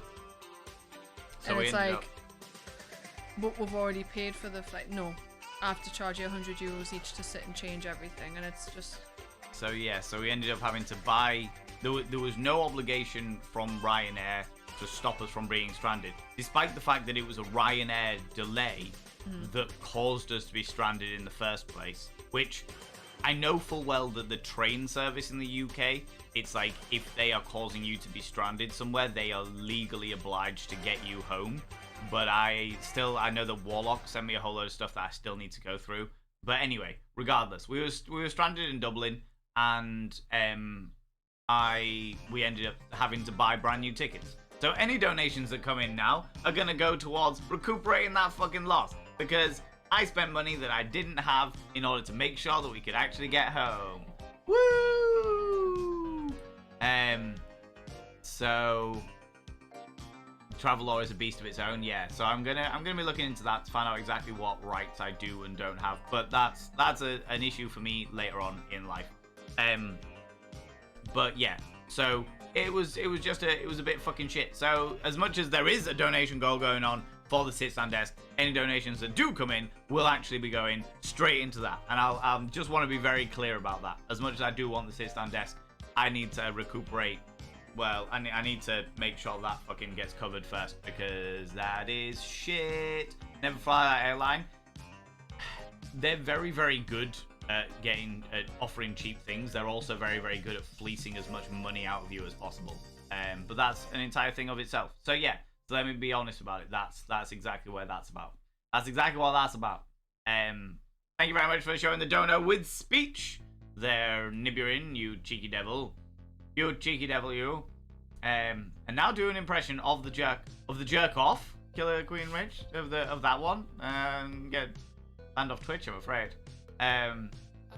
Broke someone's nose once by turning over and smacking them in the face. An ex of mine about fucking 8 years ago actually punched me in her sleep, and I was so deep asleep that I didn't actually like wake up to it. I remember you telling us this. Yeah, she punched me in her sleep so hard that I coughed up blood. Yeah. But you didn't actually wake up. But I didn't actually wake up. Never done that. Yeah, she was having a nightmare and she kidney punched me. Yeah. And I was like, woke up with blood on the pillow, and she was like, "Are you all right?" And I was like, "Why wouldn't I be? What's going on? What?" Yeah, it was pretty wild. Anyway, yeah, that explains very much how deeply I sleep, though. Mm-hmm. Like, fuck all can wake me once I'm out. Mm-hmm. Once I'm out, you know. Okay. Next couple's question: what is your favorite thing about one another? Oh, you're donating. Oh, lordy. Oh, you cheeky devil. Biohazard. Biohazard 3K is being far too kind. Confound them. You confound them indeed. That wasn't an incentive to do it. You shit. You absolute shit. I was just explaining where it was coming from. God damn it. Biohazard, thank you very much for the big donation. People, if you woo plane tickets, love you, McSteffles. Thank you very much, you beautiful being. I really, really appreciate it, Biohazard. The first thing that I thought in that situation was, what about those people that don't have the fucking money to do this? Yeah. And there will have been, especially people with kids and big families, where it would have been infinitely more expensive to try and get back. Yeah. There were people sat on the floor with 2-3-year-old children asleep on their knee and things like that. And, you know, I'm a mother. My son's 10 now, but I just couldn't imagine it. Couldn't imagine having to be in that situation with a little one. No. Or more than one kid. Like, yeah, so it was awful. But thank you very much for that. People, if you've got egos in chat, please throw them out now and say a massive thank you to Biohazard. That means a lot, buddy. That means a lot. Thank you. Right. Where was I? Yeah, what's your favourite thing about one another? This one's from Eris Ptolemy. Mm-hmm. Who wants to go first? Oh, you can go first. Oh, okay. You look at that like you're putting me on the spot. It doesn't put me on the spot. Oh, rude. No. I was hoping I was going to put you on the spot. No. Pander to my ego. Pander to it. Pander to it. The calm before my storm. We've already had enough of storms, though. Actually, Yeah, we have. Hold on, I'm involved. Donating. I'm Cratch is Oh, being you're far cheeky too devil. kind. Confound them. Rach! What is this? Excuse me. Thank you very much, Killer Queen Rach. I love the way it said Crate, Crate, yeah. because it doesn't acknowledge the Killer Queen. Thank you so much, beautiful being. Egos in chat for Killer Queen Rach for that as well, you beautiful individual. That's far too fucking, like, friends. Like I said, this is specifically not to the point. All right, I was just explaining it. It wasn't an incentive to do it. You shits. We really appreciate it, though. Thank you. Thank you. Now stop. Look, it's disappeared. You can stop. Okay. So, hold on. Yeah. First, what is your favorite thing about me? Pander to my ego. Pander to it. Pander to it. Oops. Finger slipped. The train's already gone. You can't start. Look, stop it. We Cannot play don't music. need a train. How many times do I tell you? We don't need a train. The link is there. Must click. There is an advert going on currently. Right. I won't answer the question why the advert's going on, so people That's don't probably miss wise. out. Yeah. That is probably wise. It gives us a chance to catch up. All right. I'll go take a vape break and I'll see if You- I can find anything that I actually like about you in my head. Ah. Rude. Back in control now, friends. Back in control. I'm turn this down a wee bit so I'm not deafening people completely and utterly. All right. How are we doing? How's it going? So yeah, that's McSteffles, friends. She's a pain in my ass, if I ask her nicely.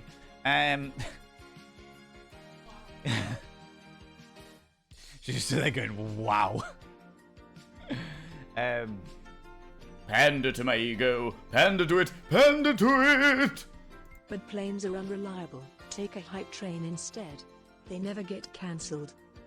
I wish they get cancelled. Plus, the hype train's gone. Hype train's gone. It's gone way over. It's disappeared. It's not going to be around for like another hour and a half. Like, do you know what I mean? It's gone. Just choo-choo the fuck out of here. Okay? Quality burn. You like her? I'm glad. I also like her. I am also, I would say, a big fan. You know? Something to do with paralysis and the muscles turn off completely. They're not supposed to. And you always have to maintain muscle tone so they get jolted awake. Basically, I'm confused on the order of how that works. So I've got no idea. Pander to my ego. Pander to it. Pander to it. So hype train scheduled for 90 minutes, yes? Don't you dare. Do you know what? I actually wouldn't put it past you lot to actually set timers. Just be like, right, 90 minutes from now, let's fucking go. Don't you dare. All right, we've had one. I've slipped up by telling them how long away it is. Don't encourage them. It's not, I'm not, couldn't possibly say how long it is or how long. You cannot, darling. All right. We need no encouragement. I'm aware you don't need encouragement. The advert is just finished, yes. Or it says on my timer the advert is just finished. Mega Men leave lots of time between flights because we're really bad at our jobs and run terribly late. Can't count on my music. It was quite similar to that, to be honest with you.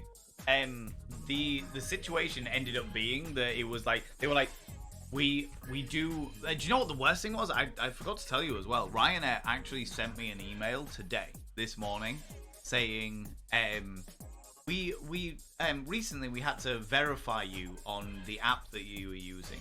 We actually saw that you had booked a flight through a third party. We could never ever be responsible for anything that happens on there. And I was like, you fucking dickheads. They sent in the fucking salt into the wound. Oh, what's that? You had to buy another flight. Oh no. Well, we're not actually accountable for that, you know? I was like, absolute bastards. Just to confirm, Rach, yeah, about an hour and a half for the hype train. So, what's your favourite thing about one another? I'm going first. Yeah, you gotta go first. To be fair, like, I mean, I could go, like, I could say favourite physical things, favourite whatever, but I think my overall answer to that is the fact that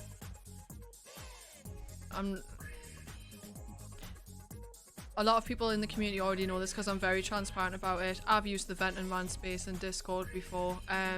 I've got very severe depression. I've got anxiety. I've got complex PTSD. I've got a lot of mental illnesses that I'm not going to go into or trigger anybody with, but I'm just being honest, because my favourite thing is the fact that you've never, ever, ever made me feel unsafe when I've been having a really bad day with those. And that is really meaningful. For someone who's had relationships where that hasn't been the case, feeling safe when you're having such a shit day and when you're having a massive flare up with your mental illness is so important to me. So that's my favourite thing about you. Oh, my little heart. You're just going to say me boobs, aren't you?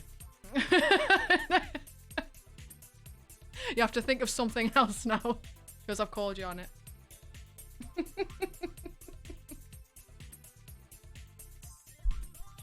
Shit. Not including your boobs.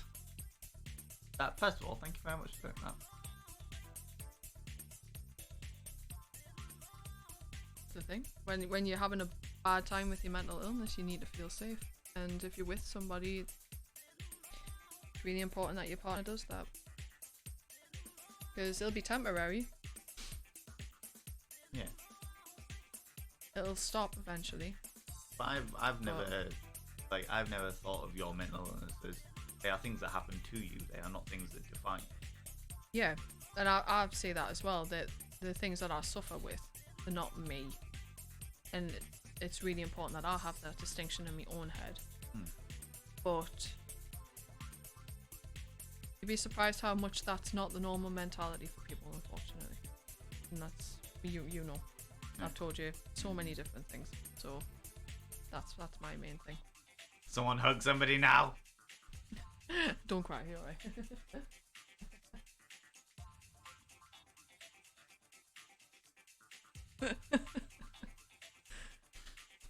Your turn. My turn. Outside of your boobs, I have to say my favorite thing about you actually isn't, surprisingly, considering how aesthetically driven I am, it isn't actually to do with your absolutely exquisite physical form. Mm-hmm. It's the fact that you are so patient and understanding with my excessively harebrained schemes. Like, there's never been a point where you have batted an eyelid at any of the weird ass shit that I have come up with. You and also just your life in general, because of all the different work that you do, to be fair. Yeah, but it's also, it goes a little bit beyond that as well. Like, the fact that, like, you've never criticized anything that I've said. There's never been a point where you're like, oh, for fuck's sake, here we go again. And you're also really clear with your own boundaries with that. You're like, I am finding this hard because you're putting so much on this, and I feel like a spare part. Mm-hmm. Like that, like your clear, concise support, but support with limitations, is something that I really appreciate. It's probably the thing that I appreciate more than anything else. It's like, I will support you in everything that you do, but this is like, I need to know that I'm important in your life as well. Yeah, I think I've started to speak up and kind of draw my boundaries, because like I said, I've suffered with mental illnesses. Some days are worse than others. Different levels of emotional availability and emotional support I will want from you as my partner. So that tends to be when I speak up, because at the end of the day, if you've got events coming up and prep for those, and yeah, I fully understand that you're going to be busy. You're going to be busy, and I need to adapt to that as well. But yeah, I speak up when I feel like my emotional needs are falling by the wayside because everything is so chaotic, because we still need to make that time for each other. Even if it's just a little bit, even if it's just at the end of the day when we're going to bed or whatever, that check-in needs to happen. But I think that's my favorite thing about you, is the fact that you are so communicative and supportive, and there isn't a point where I'm like, so I'm gonna do this fucking wild ass thing and do these things, and I'm gonna be up till 4 a.m. doing this stuff with these other people and bits and pieces, and you're just like, Alright, okay. Cool. That sounds really cool. You're like, alright, no worries. I've been asked to do this thing. Alright, okay. And by who? Yeah. Just send me a smooch before you go to bed. Yeah. Just switch off work mode for 5 minutes so you can say goodnight to me, and then I'll... Yeah. So there you go, Tommy. Those are our favourite things about each other. Like that. We're only on... That was question 2 of all of these. Eris sent a second one. Yeah, there's a second one there, and then we've got 4 left. I say we've got 4 left, but if people want to do them, also, Biohazard, you shit. I see what you did. God damn it. The needs head to bed. No worries, Danny. You take it easy. Thanks very much for stopping by. How's it going, Max White? Hello, you beautiful bean. Asari Greenfire. Hello, you glorious individual. We're going through a couple of questions. If you would like to ask us something about our relationship, about anything, and we will tell you if we're not comfortable answering something. We're very, very open and communicative with you as well as us. It's saying it's like 500 channel points. You can ask us something. And if things are over, okay, did nothing yet. That's a good point. Should we answer like 2 more, and then we'll do whatever fucking thing Biohazard has you and Biohazard have planned. Okay. I am apprehensive about this shit. All right, apprehensive. Right, I'll catch up with chat a wee bit. Emotes are not showing on the stream screen. Oh, that's annoying. I'm not shouting with brats. How dare you? McSteffles give him a good spanking later. I mean, I have to find the breadboard first. it's over there. I know exactly where it is. Okay. Don't worry, I got that. Always travel with extra change and booking flights and hotels directly. Don't worry about your luggage. It will be sent after you if you have a tag on it. And always have a tag on it. And don't bring things you'd miss if they are lost. Is all I'm gonna say. Oh, Nibbering, yeah. But I've never, like, I've had issues with traveling before. I used to be a pharmaceutical auditor and I've been a performer. I have had all of the issues with traveling before. This was the worst experience I've had traveling. Because everything, I mean, fucking hell, that entire travel situation, I know that you were an anxious traveler anyway, but, like, I was just like, yeah, don't worry about it. It's gonna be fine. Yeah, It'll be alright. I'm not like a fully anxious traveler. Like, I'm fine flying. I actually really enjoy flying because I used to want to be a pilot. But yeah, it's the anxiety of going through security. I think when I'm traveling, I get very easily, I get sensory overwhelmed very easily with the noise and the busyness and the queues and the amount of people and security barking orders at you to put things in trays and yeah, so there's parts of the process that make me anxious and get us really overwhelmed, so that's what I struggle with. Yeah, and having to bin half of our fucking liquids because we took bags that were like 20 centimeters by 20 centimeters because I fucking measured them, and they were like, those bags are too big. And they gave us bags that were smaller than 20 centimeters by 20 centimeters, despite the fact that it said 20 centimeters by 20 centimeters on the fucking... Yeah, basically, I had a lot of... There's a lot of learning curves that when we travel again, we are now better prepared for it and we know what to do. But we'll learn them the hard way. Yeah. This time. Yeah. No hype trains. Anything to squeeze money. Ryanair, 100%. 100%. You're gonna end stream right at 10:20:59. Meaner-ist, to be fair. I might well do. Do you know what I mean? Apparently, just hate one another, which makes good hate sex. We've never had hate sex. We've never had angry sex. We've had post-argument sex. We've had post-argument sex. Which is, it wasn't hate, like angry sex. It was, we've resolved the issue and now we want to feel close to each other again. Yeah. I think it's more what it was. Yeah. Honestly, it makes my favourite thing about my partner too, the patience, yeah.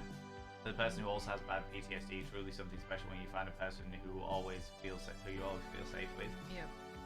Rethink over a cuppa. Rethink over a cuppa. Yeah, 100%. Roast him now, McSteffles. Oh, my heart. All of the hugs. All of the hugs. Thank you very much, everybody, for sending your hugs. EA for healthy boundaries and communications. You know it. Glomps. All of the glomps. Super heartwarming. Okay, next question. How did you two meet? And it wasn't Biohazard. Tell you what, you tell your perspective and then I'll tell mine. Okay. Perspective scenarios. Yeah, because we both have the circumstances are the same, but we'll both have very different perspectives on how it went down, and it's quite funny just to hear the two. Yeah, yeah. Okay. So from each of our different perspectives, okay? McSteffles was one of you. McSteffles is one of you. She was they met at Twitch London. Wink. Right. Pander to my ego. Pander to it. Pander to it. Internet brat hugs. Choo choo train. There's no choo-choo train. Thank you very much for that 500 little pandering, but there's no choo-choo train. You've already had one today. We need no more choo-choos, you cheeky shits. Okay? So, McSteffles is one of you. She's a viewer of this channel. And my view of things, you put up a picture of yourself in the Discord, and my reaction was,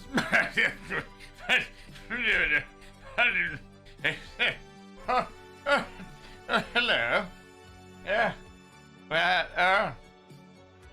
Hello. I need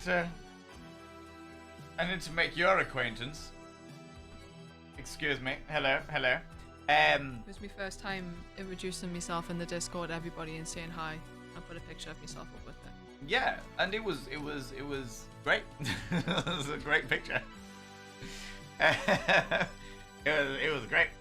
And that was the point where I sort of declared to myself, because I am a very aesthetically driven individual, and the banter, you'd always been very banterous in the community till that point anyway. But that was like, I need to say hello to you.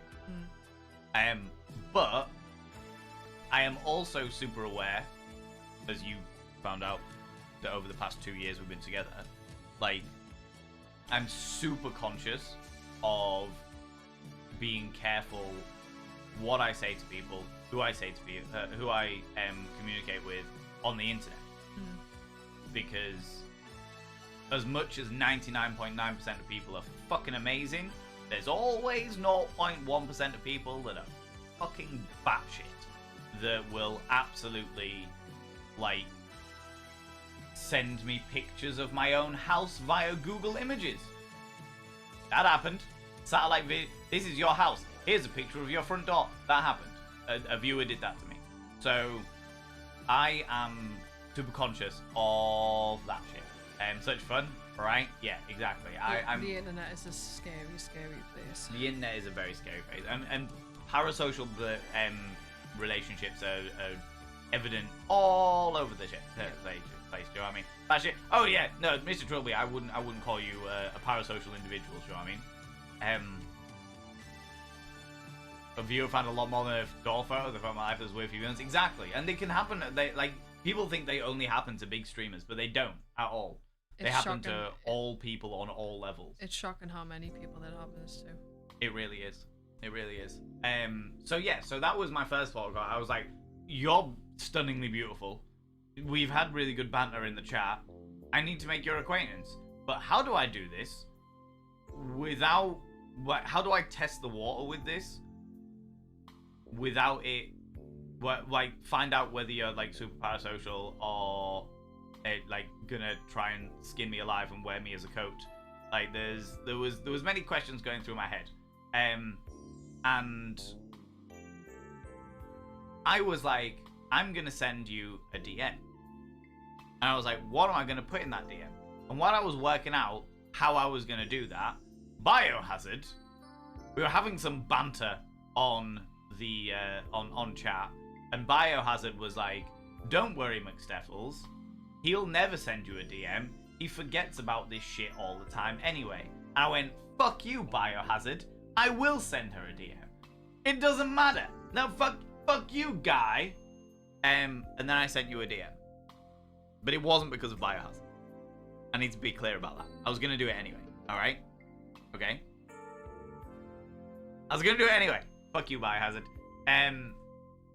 So, I sent you a DM.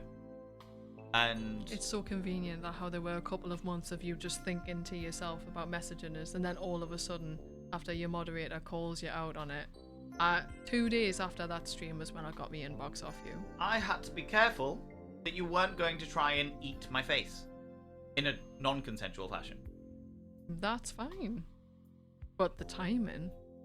The timing... is why Biohazard gets credit for that. Purely coincidental, alright? And I will all have Paris social friendship. Exactly, right? I like the reference there by Max Wattage. I like that. So yeah, we were DMing for a while and chatting and flirting and being particularly teasing towards one another. And then a couple of months later, I messaged you and just went, hey, what would you say if I bought us a hotel in the arse end of nowhere, and that way, if you don't like me and I don't like you, then we both can flee without knowing anything about each other. Because in case anybody doesn't know, this is a long distance relationship. I live quite far away, so I normally travel down every weekend. Or I travel up some weekends. Yeah, when you've got a car. Yeah, which you don't at the when minute. I've got a car. It's alright, I find a way. But yeah. How's it going, Lucas Bond? How you doing? Hiya, Luke. Bought a whole hotel. I did, yeah. Bought an entire hotel. Well, this. Many of you will remember this tale, but they won't have realized that it was McSteffles that I went to see. All right. So, it was 2 years ago, the August of 2 years ago, and or was it July? It was in July. July of 2 years ago. It was the 31st of July. 31st of July. Your memory's much better than I am. My memory's pretty spot on, yeah. Which is why my account of this is actually true. How dare you? All right. So I was like, should we get a hotel in the arse end of nowhere? And then if you're an axe murderer, I can disappear off. And if I'm an axe murderer, you can disappear off. And McSteffles, against all sense, said yes. Yeah, I still don't know why I did. It's not anything I've ever done before. Against all sense and logic, said yes. Yeah. And the place was called the Manor House Hotel. And it looked like something from Midsummer Murders. And on that particular day, it was absolutely pissing down with rain as well. So it literally did look like a scene out of Midsummer Murders. Yeah, so it was pissing down with rain. An old manor house that had been converted into a hotel. I'd got us a room. How's it going, Carrie? How you doing? I'd got us a room in like the loft of a converted barn. It was a suite room, wasn't it? The picture of it's still on his Instagram. Yeah. You put a picture of it up on Instagram. The headboard had like lights around the edge of it. Yeah. Yeah. That was the room. That was the room. Yeah, it was great. It was wonderful. And then we did. So we stayed, and you spent the first half an hour So I'd arrived early to make sure that everyone was okay. And then you arrived and you spent a little time in your car going, what the fuck am I actually doing? Yeah, because I was actually really excited and I was like, oh, this is awesome, until I pulled up in the car park, turned the ignition off, and that's when I went, what the fuck am I doing? Looking at the building thinking, he's in there. What? Why? How the fuck am I here? Like, what decisions have led me up until this moment? And it wasn't anything bad. It was just I'm introverted. Well, I'm not a complete introvert. I am more introverted, but when I'm comfortable, I become extroverted. It just depends on the situation. But yeah, to go and do that is such an alien thing for me to decide to do, and I don't have the self-confidence to just, walk into a room like this guy does and it's like, hello everyone, no. Like I Good get impression of me, that. Yeah. And I had sweaty hands and heart palpitations just sitting in front of this computer at night. True. So I just get anxious, and that's what it was. My anxiety kicked in. I was like, what the fuck am I doing? Remember the rain post, Luke? Yeah. Julian, even. How you doing, Julian? How's it going? Was the room paper hour? Did you get it for the whole night? I splashed out. I'm all about it. And then, but my plan was that when you came, because there was like the door to the room, and then there was like stairs up to the like, as you open the door, there was stairs up to like the loft area. It wasn't like that was the first thing, wasn't it? It was like stairs up to the loft area. Yeah. And my plan was to greet you with a ginormous smooch. My plan was to whisk and be like, darling, and bend you over and you did say that that's how you were going to greet us, and I was prepared. I was like, okay. And then literally as you messaged me and you were like, I'm in the car park, I don't know where I'm going. Yeah. I came downstairs and went, I better make sure that she's comfortable with me before I just smooch her. Mm-hmm. Because that could be real awkward. Because it'd been a couple of months that we'd been talking privately, Yeah. like every day, up until this point. And yeah, it was great in messages, but it's very different standing face to face with somebody. Yeah. And also so- consent is a thing. Yeah, absolutely. Like that's just that's a really important thing for both of us. But just saying, going from messages to being in person. Yeah. And people can be very different in messages versus being in person. Now you're not, but If anything, I'm worse in person Yeah. with me sarcasm and that especially. But yeah, like nerves can get in the way of me properly kind of coming out, my personality coming out, because I get anxious. Yeah. and then you spent the first we got in to the room, and then you spent the first few minutes just poking me. I did it once. You were like, it's actually I was sat you. there laughing to myself at the kind of surrealness of the situation. And you were wearing a shirt like that shirt or a shirt very similar to it, and you were sat next to us, literally this side, and I just kind of went and you were like, "Are you all right?" And I went, "It's actually you." Yeah. It's- Like, yeah. And it's just so strange going from watching somebody on your phone or on your TV on stream, because Twitch was always on in the background when I worked from home during the pandemic, so that's how I started watching Twitch. And yeah, it's a surreal moment when you've watched someone on Twitch pretty much every single day for months and months and months to actually sitting down in front of them. Heck, I was streaming like 5 times a week. Yeah, you back were. then, Yeah, Monday through to Friday. Yeah. And It was one of your Friday. It was a Friday. Yeah. It's one of your old Friday streams that I actually first rated in on, which I'll tell you about in my perspective. okay.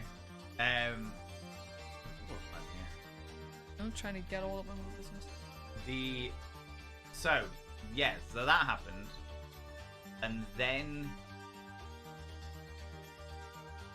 you got quite nervous, and I remember saying, "Look, nothing needs to happen. There is absolutely no obligation for absolutely anything at all." Yeah. And basically just laid down the boundaries. Like the thing is, I was like, nothing needs to happen. There's no obligation of anything. Even you arriving here and stuff like that, I have no expectations. If it ends up being a scenario where we just end up like sitting together, watching some shit TV and like spending the night, that's okay. I have no like expectations of like physical variety. Yeah, we'd already talked about this in the run up to it. Since you asked me if I booked a hotel room, would you come and see us? We talked about consent, we talked about personal boundaries, we talked about expectations, if there were any, like things like that. So Yeah, and then I just wanted to, I'd like hammer that in, be clear, to be like, just because you arrived doesn't mean that you have to do all of the horrible things that I have planned. Yeah, and with me it was like, just because I'm anxious doesn't mean that I won't say no and leave. Yeah. So yeah, basically. Exactly. Yeah. So that was the and then there was, so we spent the night there, and then I was like, I got up in the morning and I was like, So music's got a bit apt.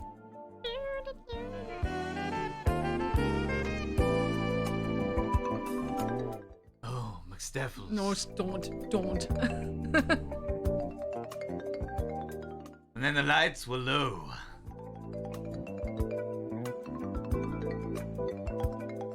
We took a moment to really enjoy this glockenspiel.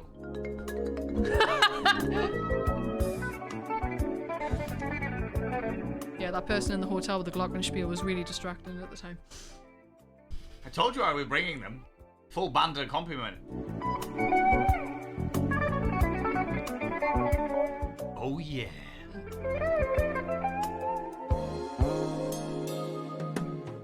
Are you quite finished? Then we stopped for tea. Yeah. So Anyway. yeah, the We went and got a pizza. yeah, we did. We went and got pizza that night, which was fun. Yeah. And then I'd had a couple of drinks and we were eating the pizza and stuff, and then because I am a very clumsy person, I folded like my leg over to put it on top of my other knee and knocked the entire pizza on the floor with my foot. Oh yeah, forgot that. Yeah, I didn't forget about that. And I was like, oh shit. So yeah. And then we spent the night. Mm-hmm. And we don't need to go into the details of that. There was a very, very angry wedding going on outside. Yeah. As in everybody was fighting. Everyone came out into the courtyard to fight. And we were just like, what the actual fuck? Yeah, it was pretty wild. Oh, don't worry about the pizza. It still got eaten. Don't worry about that. Oh yeah, we 5 second rule. definitely did that. How's it going, Bucks, Brews and Booze? Welcome on in. Can't remember who raided and brought me in here, but I've been looking forward to catching up. That's alright, welcome on in. Well, I'm introducing McSteffles. McSteffles is a member of the community who I now am dating. And have been for about 2 years. Although we've only been internet official for a few months. Yeah. There's lots of different timelines in this relationship. There is, yeah. And yeah, then we spent the night, and then in the morning I got up.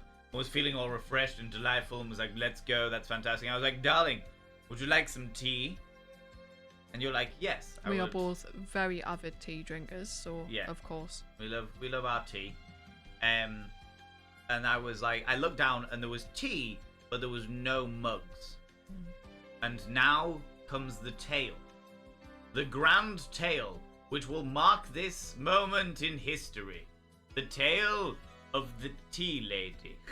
AKA the Hotel Gremlin. The Hotel Gremlin. So, bearing in mind, alright? Which some of you will remember this because you've definitely told this on stream a few times. Oh, Just yeah. nobody knew it was as a result of you coming to meet me at the hotel. No, exactly. The tea gremlin is a thing. So bearing in mind that this place looked like Frankenstein's lair, okay? It really did look like somewhere that, something from a horror movie. Yeah. So I went down. I realized there was no cups. There was tea, but no cups. Kettle, but no cups. So I went down to the reception in a pair of metallic jeans and nothing else, if I remember correctly. Yeah. And I went down to the reception and was like, hey, how's it going? I'm in room whatever. There is no teacups. Could you please provide us with teacups? Because it's the morning and I need tea. And it was shit tea as well, wasn't it? It was absolutely, it was a travesty. It was awful. It was really awful. It was So, horrific. yeah, so they were like, oh, not a problem, Mr. Bain, not an issue at all. We will get one sent straight up to you. And I was like, thank you very much. I really appreciate it. Go back to the hotel room. Go back up. See McSteffles in bed. Was like, they will bring us teacups. Knock at the door. Oh, those must be our teacups. So from my perspective, he goes and turns and goes down the stairs to answer the hotel door because the hotel door was down a flight of stairs. Yeah. And I stayed in bed because I am not a functioning human being until at least about lunchtime.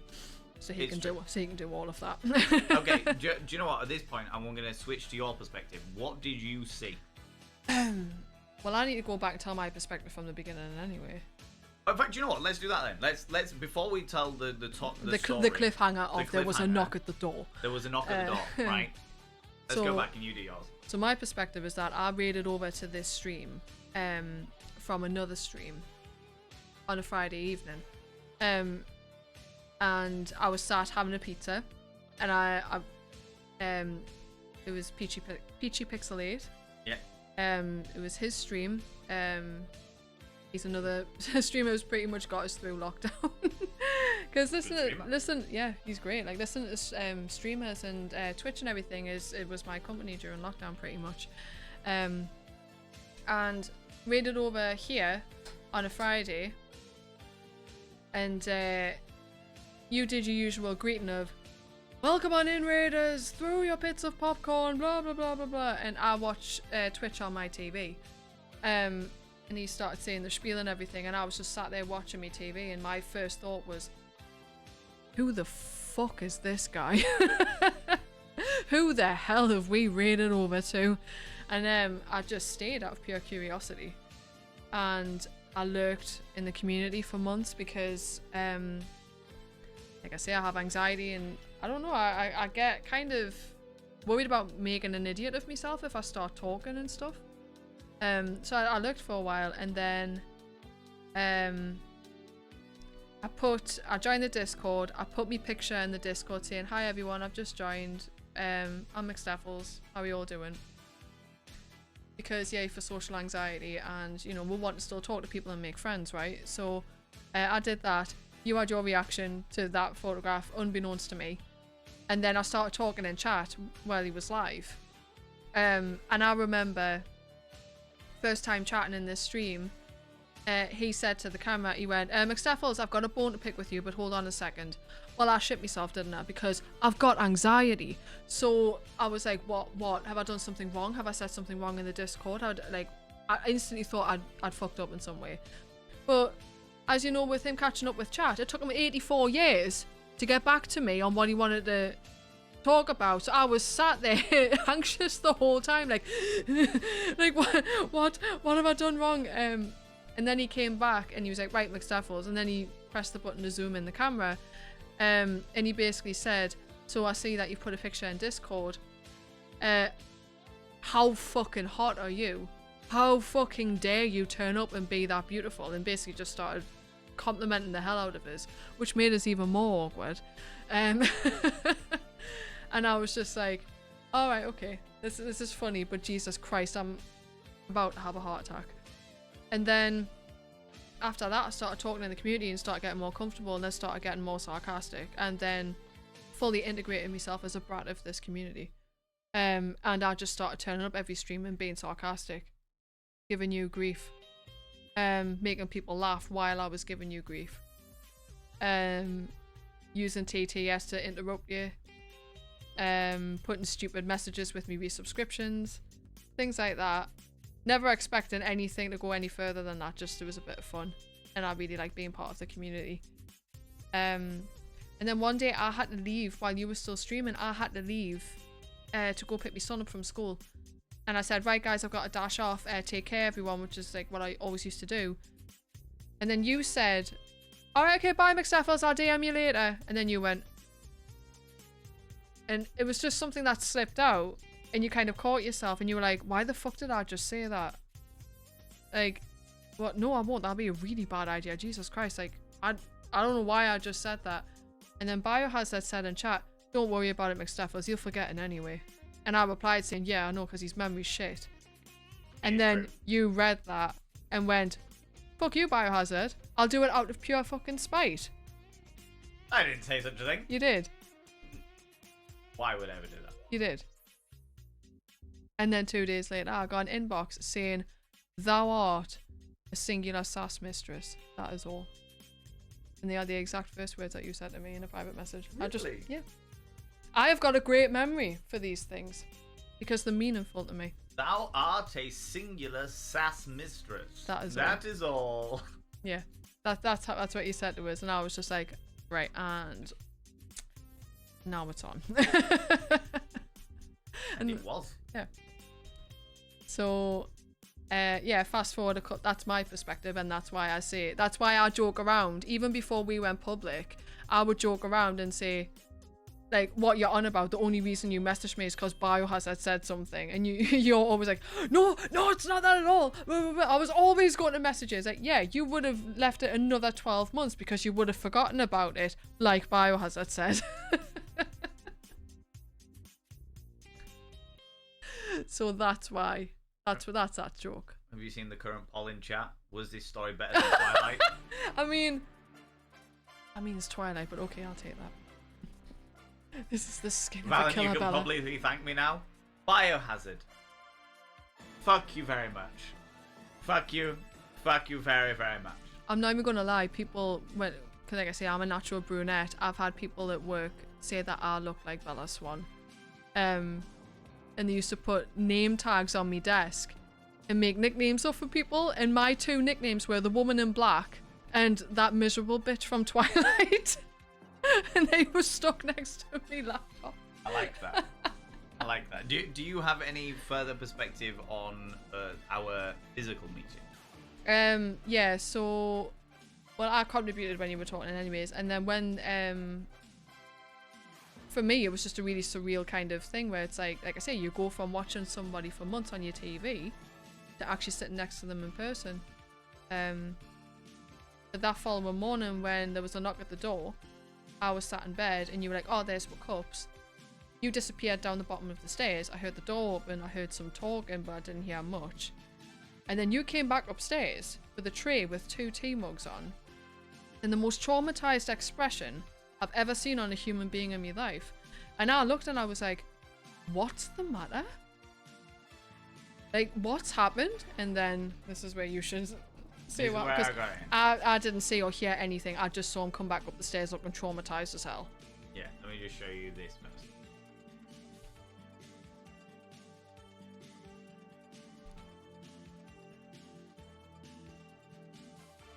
Yeah, Miss Suki, exactly. It's so strange to go from watching a streamer for months and months and months. Like I say, Twitch got me through lockdown. Lockdown was a very lonely experience for a lot of people, and I had to work from home. I was a key worker here in the UK, so I had to keep working. And Twitch helped us feel less alone because someone was constantly talking all the time, and yeah, so it was very, very weird. I never expected it to go any. Like, I never expected to, like, this to happen.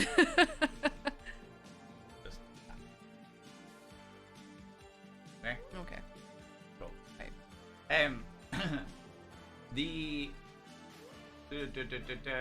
So yeah, are we better than Twilight? 100% yes. However, friends, we haven't even got to the main part. All right. So, cliffhanger. There was a knock at the door. Steph's perspective, trauma. A traumatized Valen Vane comes up, oop, cheeky, holding, what have I done there? Holding A tray. A tray with 2 with cups. 2 mugs on. My perspective, friends. I heard knock at the door. Oh, that must be the mugs that I asked directly from the people at the reception. I go downstairs. I open the door.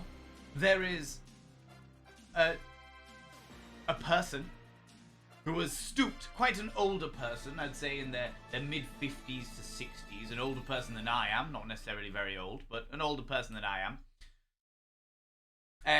In their mid-50s, 60s, holding the tray with the cups. I went, oh, thank you very much. I really appreciate that. And I went to take the tray off them, and they held on to it and they went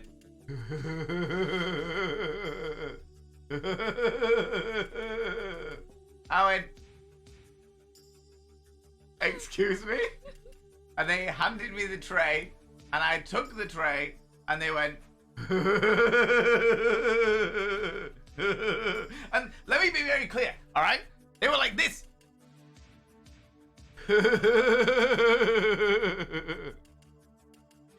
And I was like, oh, all right.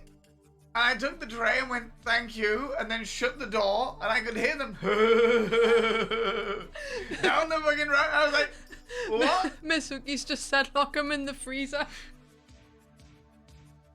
Did you ever, it was the Tomb Raider. Did you ever play Yeah. Tomb Raider? Everyone locked the butler in the freezer. Yes.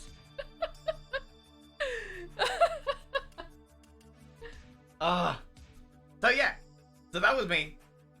Like literally thinking to but I was in a horror house.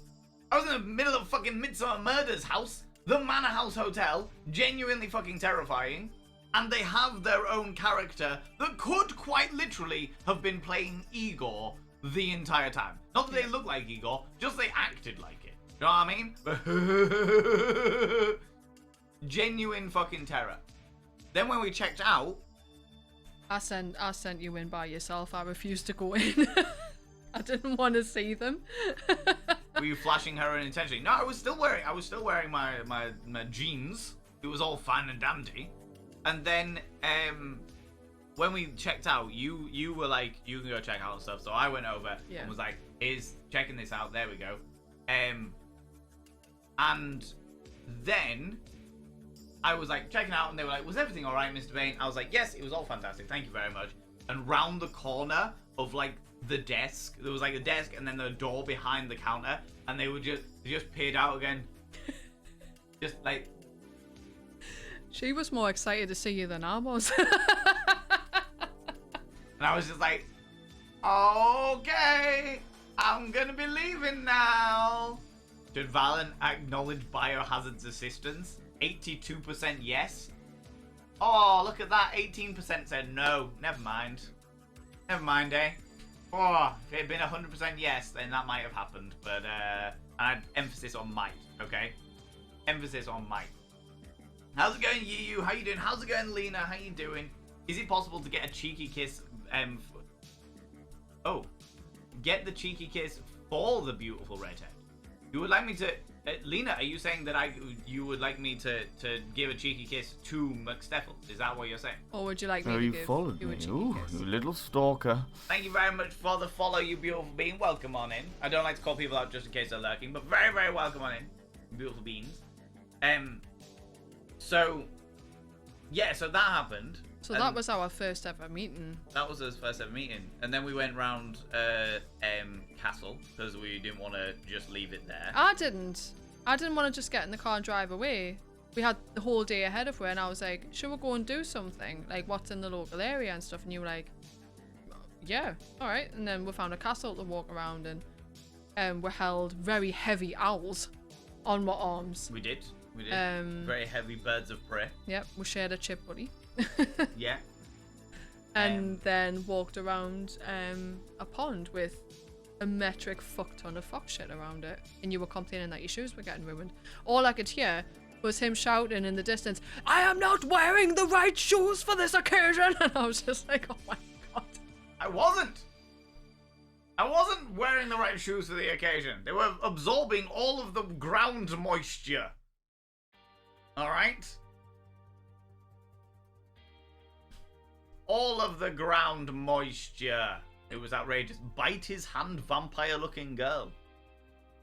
I'll take that. I'm not biting your hand though. We don't do requests. No. However, saying that, Lena did say both. Can you give them a cheeky kiss? I can't just blow kiss in the camera? Yeah. And I need to give you a cheeky kiss. Oh.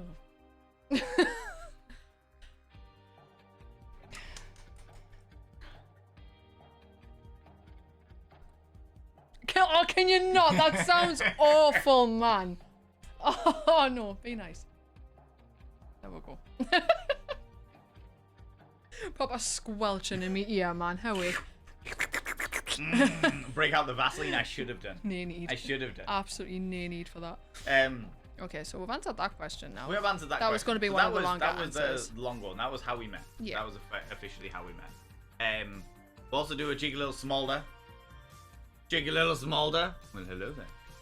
Hello there, you cheeky devils. Who's coming over here? Have the snack. You've missed this. You've missed this wholesomeness. Tell you what, if we weren't on Twitch, more X-rated side, there'd be plenty of wholesomeness.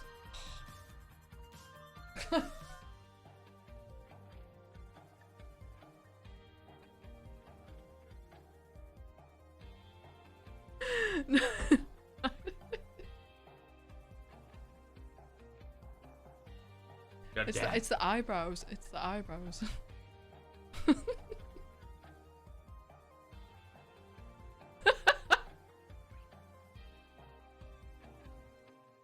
There you go. I keep forgetting where the camera is and where it zooms in. Right there.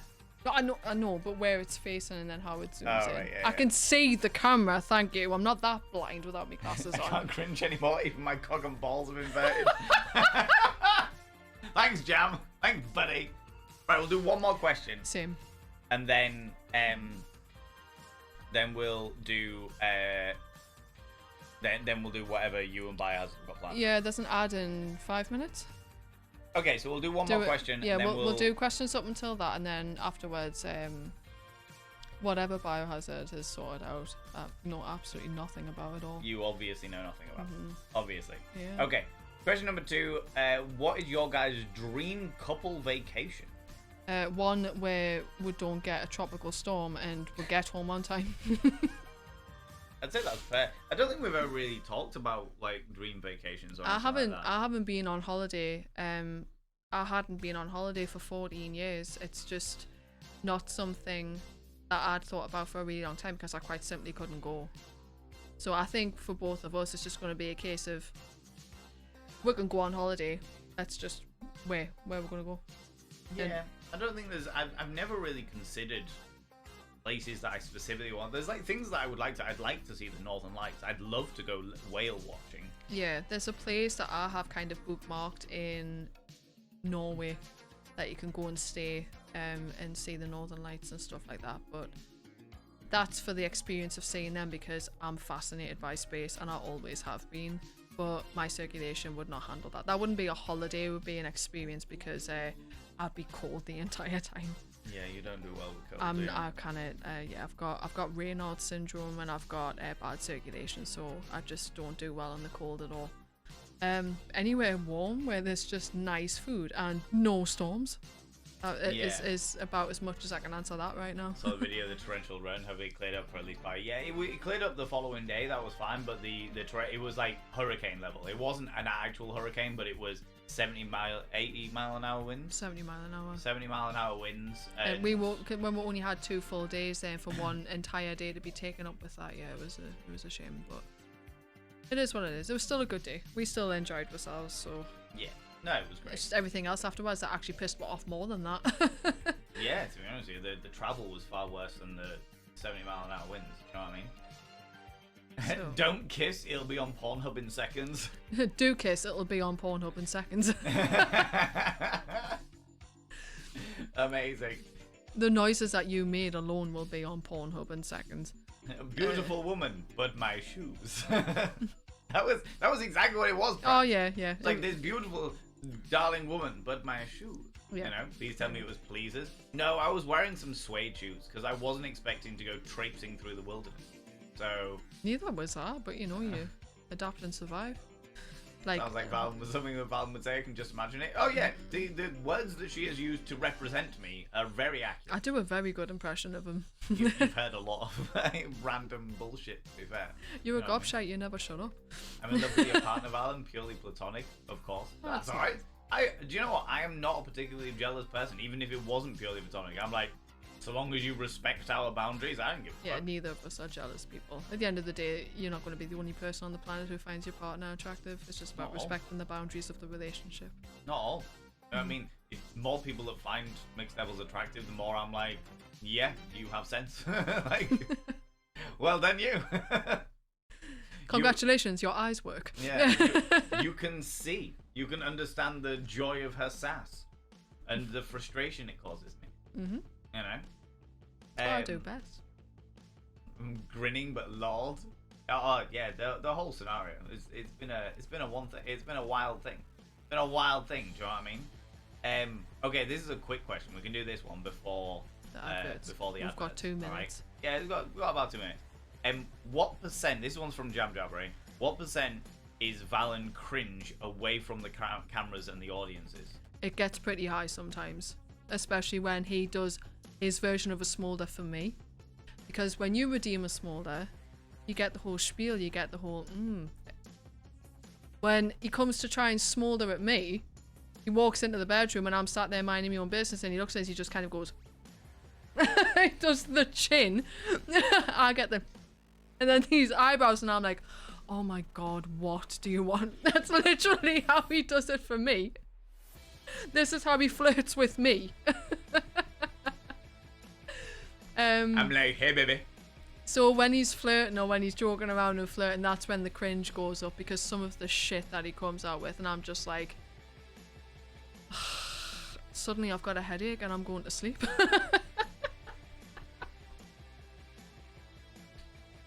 Because he do the chin and it's like Weirdly, although the chin doesn't officially work, it doesn't stop anything. no, it doesn't when you stop doing it. Van pulls ignore faces from Young Frankenstein. Yeah. Igor faces. And it's like, oh god, I take it he likes this outfit I'm wearing. Like, just sat there like that. this is I'm in too much public to inappropriately touch myself face. You know? Yep. That is it.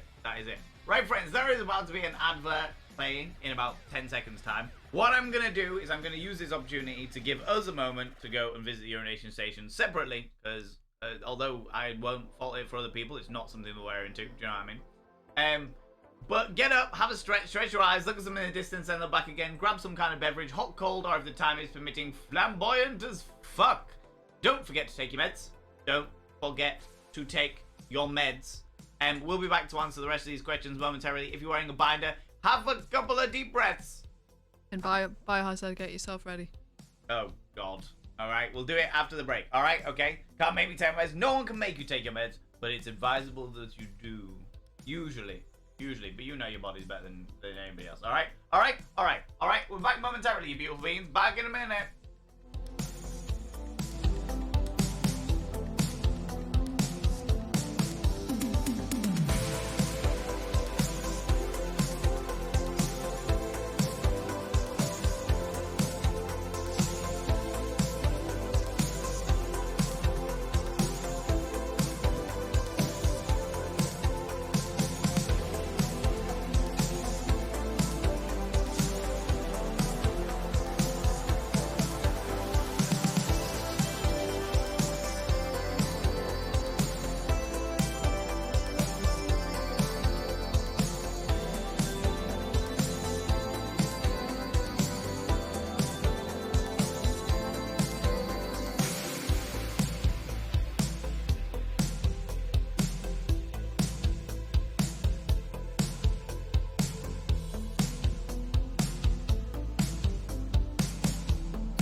Okay. How you doing, friends? Welcome back.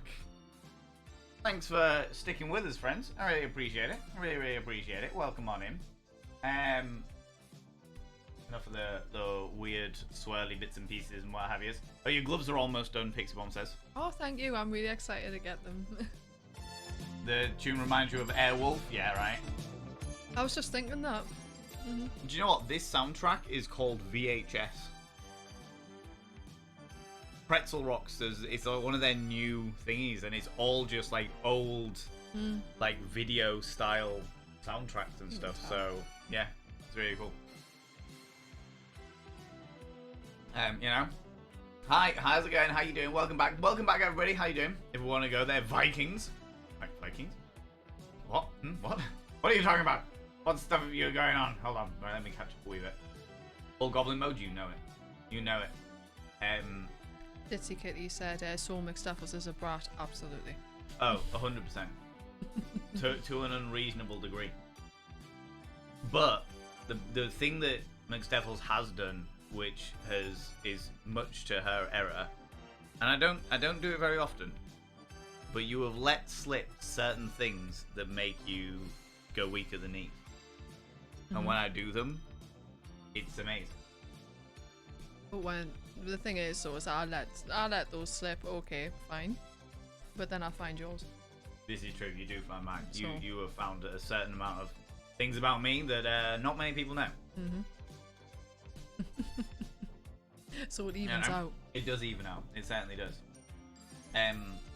Should be a month where the chat and stream each have to set up a challenge and post in Discord. 1 month chat gets the streamer and then the streamer's the chat. Oh, well, I mean, we're not doing something quite similar to that, but at the moment there is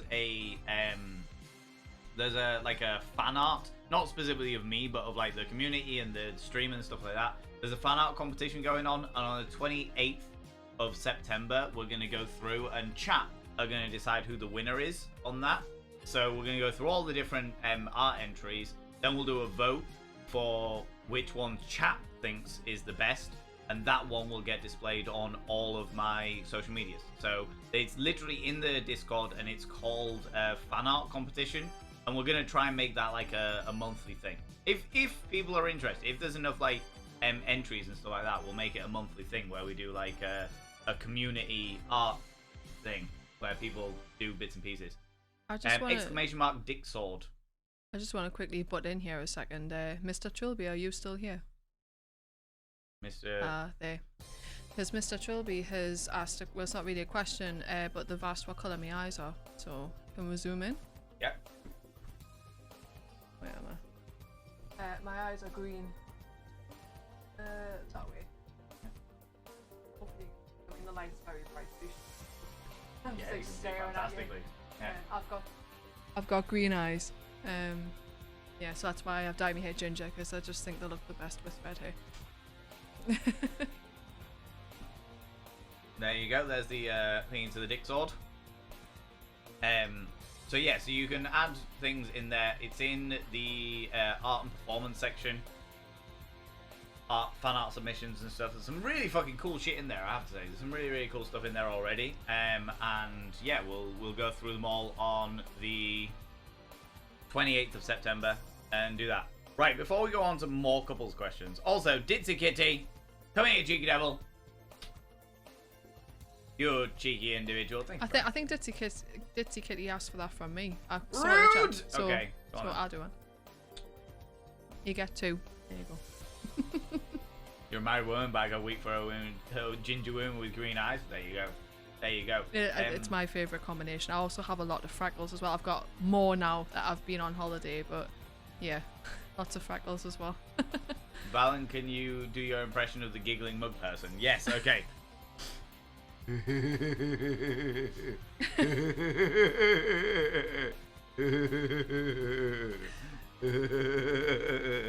That was exactly what they were like.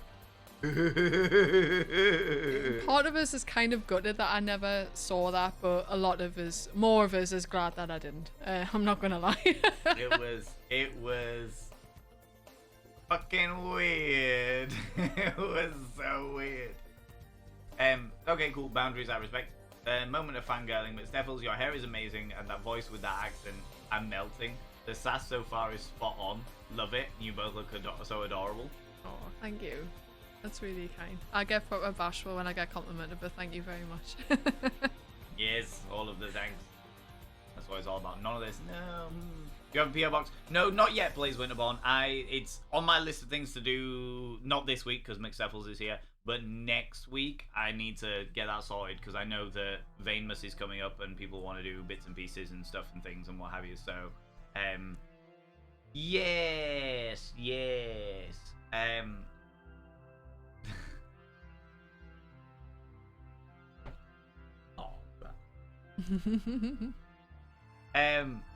Right. Okay.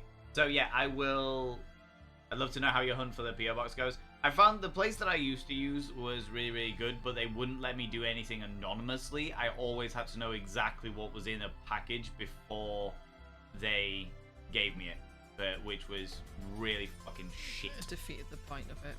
Halloween first, don't dare skip to go. Oh, I'm not, but no one's gonna. I don't need a PO box for the spooky season. Nibbering, that was the incentive there. Do you know what I mean? Right. What do you want to do this? What's the thing with the biohazard? Should we do that first before we move on to more couples questions? Ask Biohazard. Ask Biohazard. Biohazard, what the fuck are we doing? Are you there? I think that should happen. And any couples questions, I'm more than happy to sit here and answer them all. Pander to my ego. Pander to it. Yes, Pander Hugo. to it. Sue. This has been over a month in the making and approved by my partner in crime, McSteffles, and an amazing human who will soon be known. Things happen for a reason and tonight's stream just made all this come together. So, how do we top the Burundi box, Valen? Well, go to Discord and our chat. Okay, there's an image in there that is spoiled. You can feel the dread. It's wonderful, Biohazard, just to let you know. I'm on the inside, I can tell you these things. Am I meant to unspoiler it? I'm keeping my eyes peeled for Biohazard messages.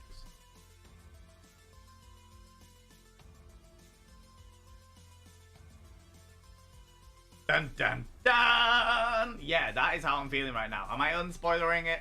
Yes.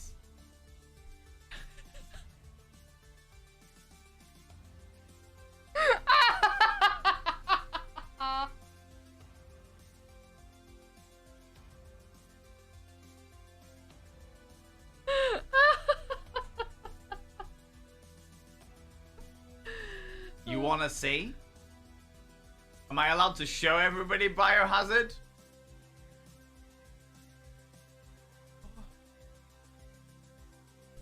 Show it. Show it. Yep. The anticipation. Ooh. It's beautiful.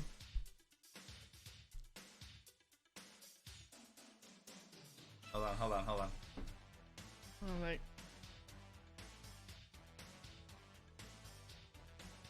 Why are you grimacing? You're meant to be looking all... No, you can do more ooh than that. Come on.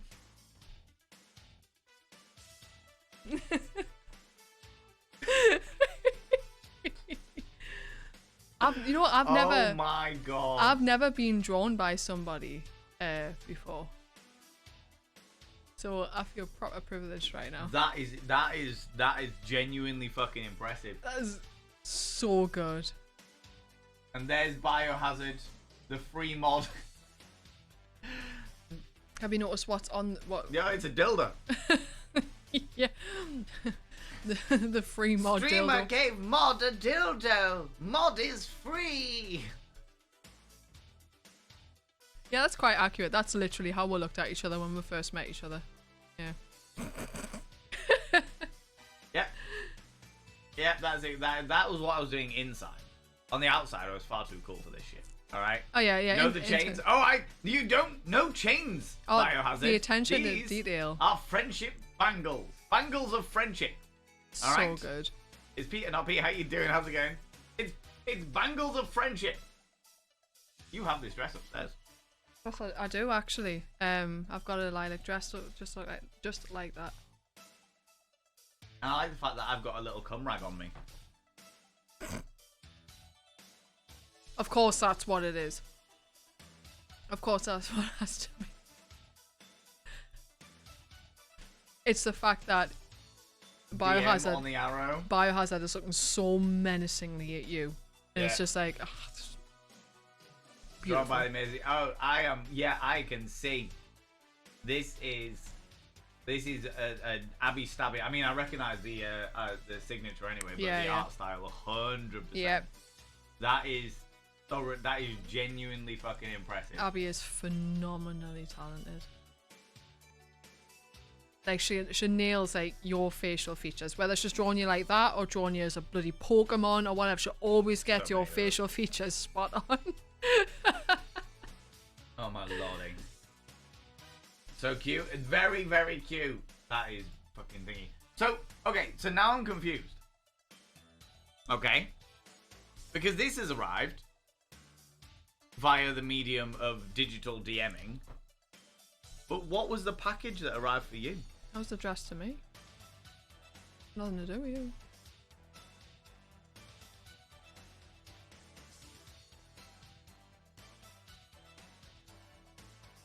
It just had to come here because I'm here.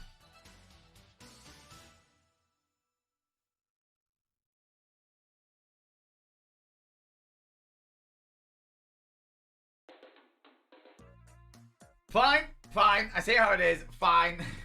Thank you very much, Biohazard, for such a beautiful artistic rendition of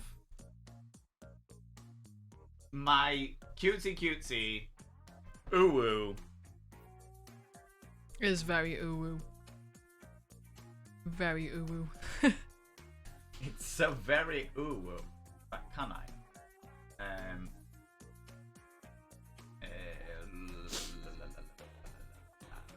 Put it in there.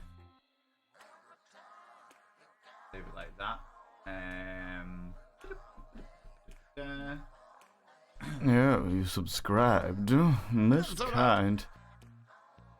Max White, thank you very much for giving that sub to Finley Short Stuff. I shall now inscribe the name of Finley Short Stuff on the mirror vein. Finley had earlier said hi, so that's the reason why I'm saying the name.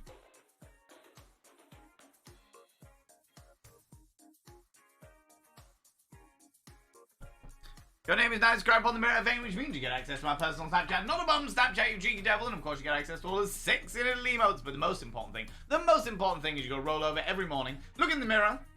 Oh God, I look rough. But god damn, do I make rough look good.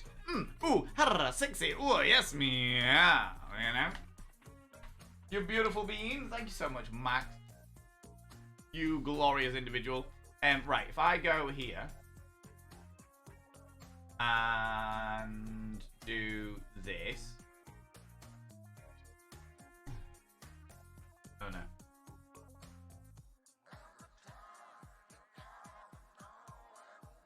My head's gonna be. I'm gonna go and take some more headache tablets. Okay.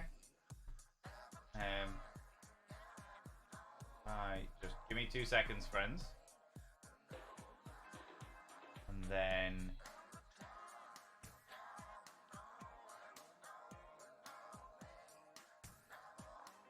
give me 2 seconds. This is gonna be worth it. This will be worth it. Trust. Trust.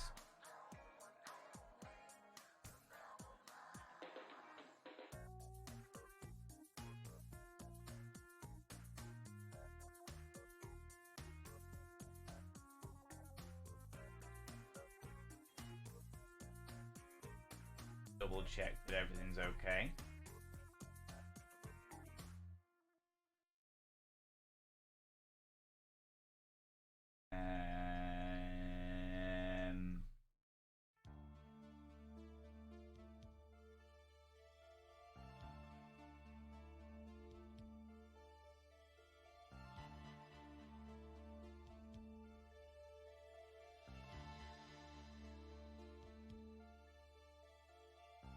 Do it like that.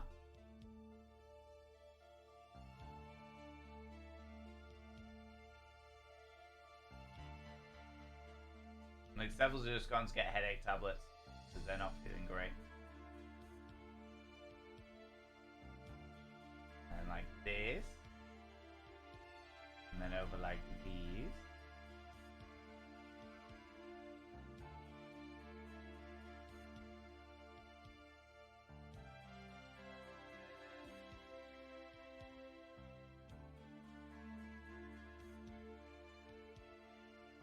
Like these, like these, like these. It'll all work, it'll all make sense in a minute.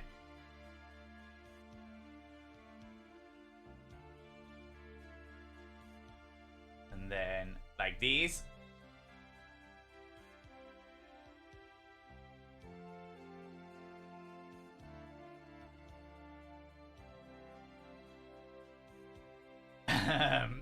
Headache tablets, darling?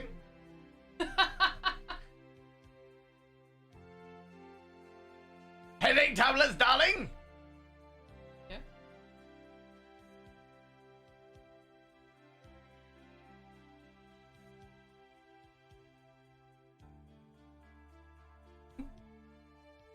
Oh my god, it's bothered.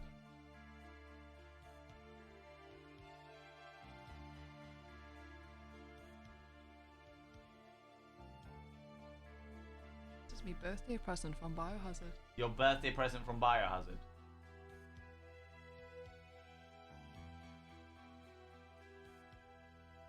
What are you doing?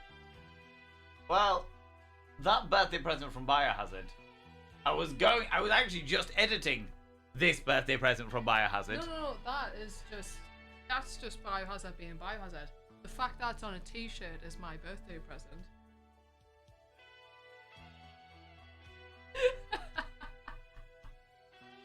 It fits great. Nice t-shirt.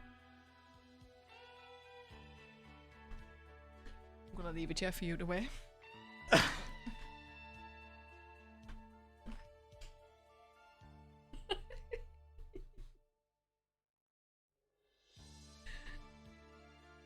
You forever on me. Pander to my ego. Pander to it. Pander to it. Oh my god, is that what turned up? Turt has been planning perfection. McSteffles, we are quite the team. My sides. Fucking yes. Oh no, get up. You gotta show them this t-shirt.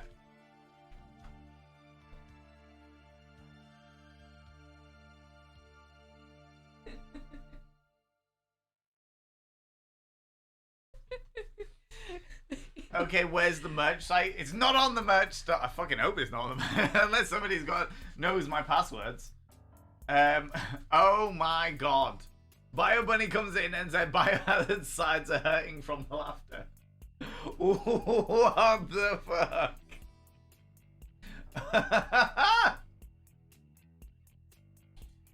Oh my god. See, I knew about this, the picture, the t-shirt I found out about recently. And then we're organised for it to come here. And then it all managed to happen in time. It is genuinely a really nice t-shirt, though it fits really well. Everyone's gonna wear that to the next Ken. I'm just going to turn up wearing this. Mizuki, I'll have an early night tonight. Oh, while I'm streaming, I'll pop in for McSteffles too. I'm so glad I tuned in right now. I appreciate that, Mizuki. I am flabbergasted at this entire scenario. I mean, I've always said I'm worse in person. You fucking are. Compared to chat, I'm worse in person. You straight up fucking are. That is, I just, like. You're just jealous because you don't have one get off me t-shirt. God. My t-shirt. You can borrow it. I'll let you borrow it once. I think Van stopped processing 5 minutes ago. I stopped processing when I was trying to edit this image because I was going to put it down here. I was like, oh, it'd be really cool. Put it down here. Like, remove the background. It'd be fucking great. That'd be really, really cool. That'd be fun. And then out of the corner of my eye, I heard McSteffles come into the room. Out of the corner of my eye, I saw the camera. I looked up and went, oh, look there. And I went, you're fucking shitting me. I did genuinely go and take headache tablets though as well, but that's good. I thought you were just being deceptive the entire time. I'm surprised there's no poll in chat saying, you know, should Valen put the t-shirt on? Excuse me? I think has stopped working. I think the moderators might have missed a trick with that. Just saying. Thanks, Jam. Don't, what? You are all my people and I love it so much. Wasn't real link. Oh yeah, definitely. Arthur Snack, honestly, you put Mr. Dot fucking Vane, he'll think it's a link. It's so ridiculous. So ridiculous. Alright? The question was going to be posed. So swiftly moving on, look at that, we've got questions for couples questions, well, alright? That's fine. That's okay. Couples questions. Let's move that on. Biohazard, you're a shit, but I fucking love you for it. Thank you very much. Pleasure. I am Pleasure doing scheming with you as always, Biohazard. Until the next time, my friend. You realise that I'm gonna have to make that into an alert now, don't you? What kind of alert? I don't know, like a bit, a certain amount of bits or something like that. All right, okay. I mean, it is a wonderful work of art. It should be celebrated. Celebrating the fact that nobody's ever drawn me before, and then Abby's drawn us, and it's just fucking awesome. It looks so good. It is beautiful. That just, you're all bastards. Right, let's do a couple more of these couples questions. As there are a few left. Do you guys follow a dynamic in day-to-day life? Who makes the tea? Who tells the other one to put the seat down? Lol. I'm always. My mother drilled into me that like you never leave the seat up. He does never. He never leaves the seat up. Well, we don't actually live together yet. And most of the time it's me coming down here to stay for the weekend, and then when Val has a car or when he's able to afford a train ticket or something, that's when he comes up to stay with me. And the dynamic between the two different households is very, very different. So here I get away from everything going on in my life, and I have to really kind of some weekends I have to get here and really kind of hit the ground running, because there's events happening, there's work that needs to be done. Though our dynamic is really good now in that you prioritize getting your work done before I get here, so we have that quality time, because I have to go back on the Sunday. And it's about our day-to-day life dynamic is compromise, communication and compromise. Oh, what a shame you've got to put the t-shirt on. Oh, you're gonna look so pretty. Anyway, but when Val comes up to mine to stay, like I say, I've got a son. That's his time to bond with my son, and they hang out together and they get on really well. And then the quality time is different because he's away from his computer and it's my house, and we do completely different things. Like we'll have a different set of things we'll watch on YouTube, have a different set of things we'll watch on Netflix, and then down here we'll have things usual like YouTubers that we'll go and watch and stuff. And but it's very much, there's no 2 weekends that will be the same because of your work. It's about adapting to what's going on and making sure that we enjoy that quality time. But in the future, when we do live together, I mean, I'll come down here and I'll spend a week here. We recently spent a week in Ireland together. When we are together for a prolonged period of time, it just works. We're just... Yeah. There's no issue. I mean, like, there's little things that kind of just, like, are sort of have fallen into place. Like you were saying, like, who makes the tea and stuff like that. I'm a morning person and McSteffles isn't. So I'll wake up relatively alert and I'll be like, right, okay, let's go. And I'll, like, lean over, give you a smooch, say good morning. Like, we'll just kind of chill for, like, 20 minutes. And then when you're a little bit more awake, I'm like, do you want a cup of tea? Yeah, if you've been unwell, that's when I've got up and made the cup of tea. Yeah. And I've brought the cup of tea up. So I think what's really nice with us is that both of us have the same attitude towards making that effort for each other. Yeah. And the little things like making a cup of tea for each other is nice and has its own kind of intimacy about it, and just little things like that mean a lot. Little things is when I become really like, they're just like, cup of tea, love. Go full Yorkshire. Cup of tea, love. Cup of tea. Cup of tea. All right. But if there's days where you have to work because there's deadlines for things and there's no way of avoiding that, and some time has to be dedicated to you sitting here working, I'll be the one that comes down and say, I'll think he's been there a couple of hours now, I'll make him a cup of tea, I'll make him something to eat, I'll check if he's hungry, like things like that, just because you will just sit here and work and work and work and work. So then that's my turn to take care of you. and make sure that you're eating something. And If anyone ever debates like whether my work ethic is as I say it is, oh, it is. It is 100%. The hyper focus is very real, and like we said before, I support that. But then when my emotional needs start to be sacrificed, that's when we'll have a check-in, and I say, "You've been here for 6 hours working now. Are we going to spend some quality time together today?" And you won't have realised that much time has passed. no, not all. And it's not because of neglect or because you just don't want to spend time with us. It's because you haven't realised. So No, it's completely true. Like I'd lose many hours, many hours doing things. There you go, Biohazard. Take note. Take Bio Bunny tea in bed. If you can cause me all kinds of anguish, I am more than happy to do the same for you. Ha! I'm gonna go take this t-shirt off. Hold on a second. Okay. You can give your perspective on that answer if you want. No, I think to be honest with you, what you've said is pretty accurate. Like we don't. How's it going, Dean? How you doing? How's it going? Fish pancakes. Hello, you beautiful bean. Faye. Hello. Warmed your dark twisted heart. Plus shields. How's it going, Snakes as well? Okay, I'll put the. I'm guessing that McSteffles is taking it off so that I can put it on. So I'll go and do that momentarily. I'll make you a cup of tea. She does not like tea. Oh, right. Fair enough, do you know what I mean? In commentary for your mum's birthday. Huzzah! That's good to hear. If people do have other questions for us as a couple, or one or other of us, I think I've put it in as like 500 channel points just so that I can keep track of them all more than anything else. But if you've got questions, let us know. That's cool.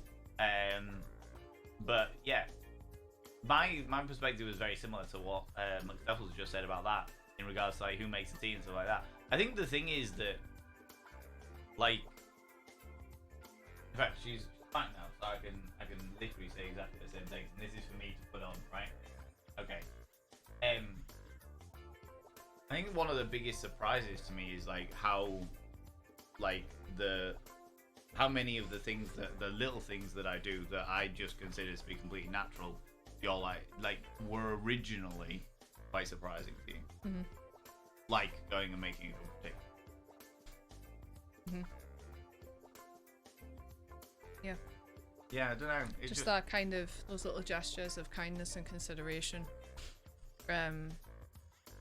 were a miss in previous relationships and a genuine problem in previous relationships. I'd ask if could you please make us a cup of tea, and yeah, would not be a good situation. So I never, because we pointed out, like I rarely ask you to make us a cup of tea because of that, and you're the one who always offers, and I'm just like, oh thank God. And I'm working on that. But yeah, and there's always that process, but it's just something that has always baffled me. Is like the concept of it being a problem that somebody wants a cup of tea. People you know are, what I mean? Or people are unkind. You know, they are. Some people are unkind, and it's just that's the way it is. Well, you say unkind, I say dickheads. Just like, you know. But yeah, so that's the thing. We don't have like a day-to-day routine, but I tell you what we do have. We do have like a night routine. We always, like, whether we're together or like apart, like usually when we're apart because it's a long-distance relationship, actually like making sure we send each other a message just saying night you. Yeah, saying good night and saying good morning. Yeah. Especially with it being long distance, because we had this conversation early on in the relationship where I said, you know, when you get up, you go and have your shower, brush your teeth and everything, and then when you sit at that computer, that's it, you're there for hours, you're working all day. When I get up, I have my routine with my son. I've got to get him ready for school, I've got to take him to school, I've got to come back, and I've got to start work. And then I'm working, and I'm getting my son later on, and I have my own chaotic, busy routine. That moment in the morning, and then that moment at night time, when you're just before you get up and just before you go to bed, go to sleep. That's when we should really be, obviously talk throughout the day, but that's when they are moments where we have not started our routine yet and have not started our responsibilities for the day yet, and we should take that opportunity to check in with each other before we both go off and do a day. And now that. We do. Like it's like.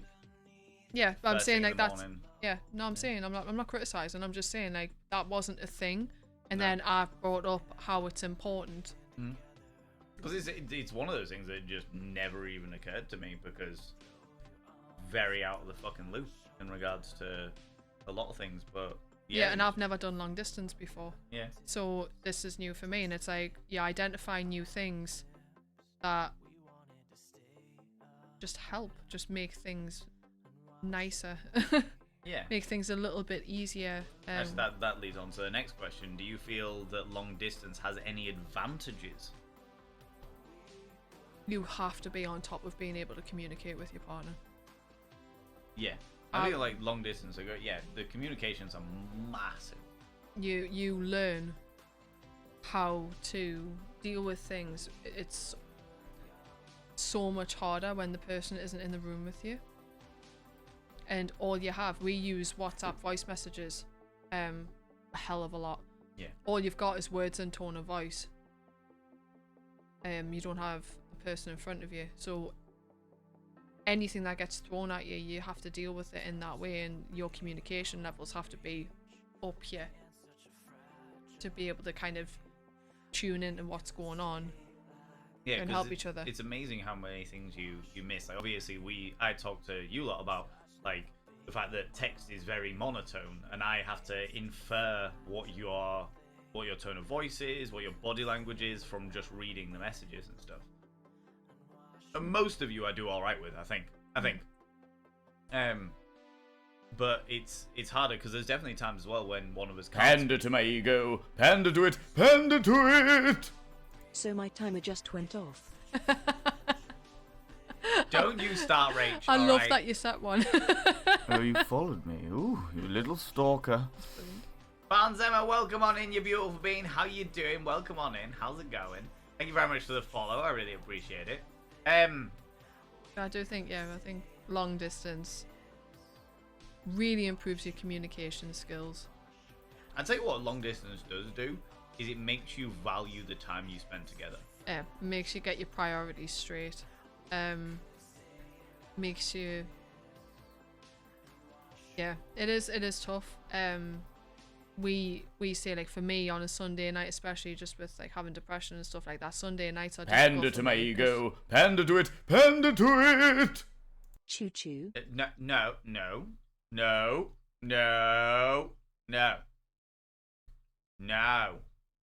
All right. I think we're good. I think we're all right. I actually don't think it's ready yet. I don't think it's ready for another... I'm not even going to say how long, because I have fallen into that trap once before. But we're like 3 hours and 8 minutes in, and... Are you looking for the hype train timer? Is that what you're actually doing? Possibly. But no, I mean, we just don't have to worry about it. We don't have to worry about it's fine. Pander to my ego. Pander to it. Pander to it. You lied to us? I didn't lie to you. Why would I lie to you?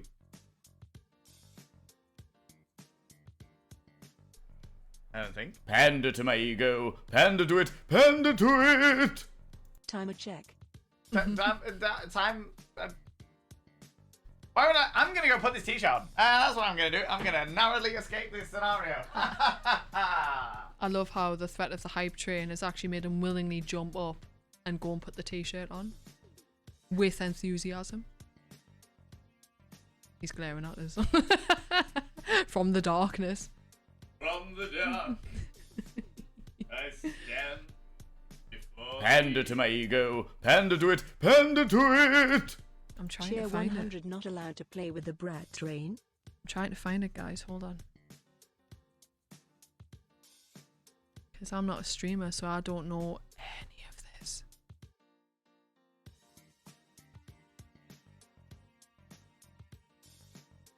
Yeah, you subscribed. Most kind. Choo choo. Oh, well done, guys. Yeah. Why would you do this? Why? Oh, it looks so good. Hold on. Oh, just in time for wearing the t-shirt as well. That was great. Biohazard is now behind like a little net curtain. Yeah, you subscribed. Most Stop kind. it! Oh my god, the Frank Freeman coming in with 6 Pander months. to my ego. Pander to it. Pander to it. Choo choo. Don't you start rage, alright? Frank Freeman and then Max Wattage gifting to mostly a Go Wizard. Oh, good lord. Right, okay. Look, this is the second hype train we've had. We do not need anything more than that, okay? We are good. We are all right, okay? The Frank Freeman.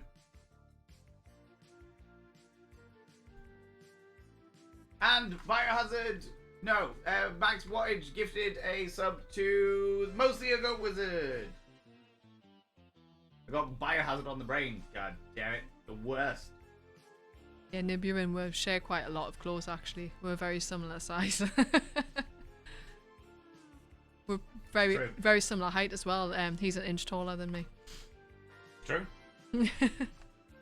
By having a name Paul the Mirror Veiny means you get access to my personal Snapchat, not a bum Snapchat, you cheeky devil, and of course you get access to all the sexy little emotes. But the most important thing is you gotta roll over every morning, look in the mirror.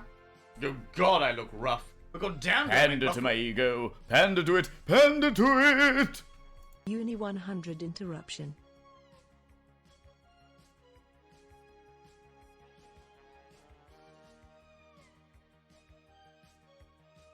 Mr. Mime! Mime! Mime! Mr. Mime! Mr. Mime! Mr. Mime! Mr. Mime! Mr. Mime! Has one now learnt that we are always paying attention? Apparently fucking so, Rach. Apparently fucking so. I forgot that was even a fucking alert. Wow. Oh my god. What was I even saying? Yeah, something about being on the mirror vein. Ooh, herra, sexy. Ooh, yes, meow. You know? God damn it. You people. Alright? Yeah, Danny Chaos gave a sub to somebody called Interruption earlier with, again, excellent timing. It was ridiculous. It was ridiculous. Right, we are going to thoroughly ignore this, okay? Pander to my ego. Pander to it. Pander to it. That is not ignoring it. Anti-C. Anticip.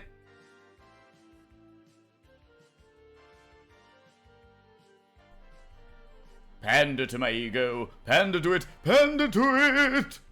Potion. And Dizzy. Patio. Pation. Oh, Oh my. it's a nightmare. It appears from nowhere. Thank you very much, Authenticator, for the nightmare. That is actually terrifying. Isn't it? Yeah, Jesus wept. It just fucking appears. I'm gonna haunt my fucking nightmares here. What was that? That was the nightmare. That The was- nightmare is Abby Stabby drawing me as Mr. Blobby.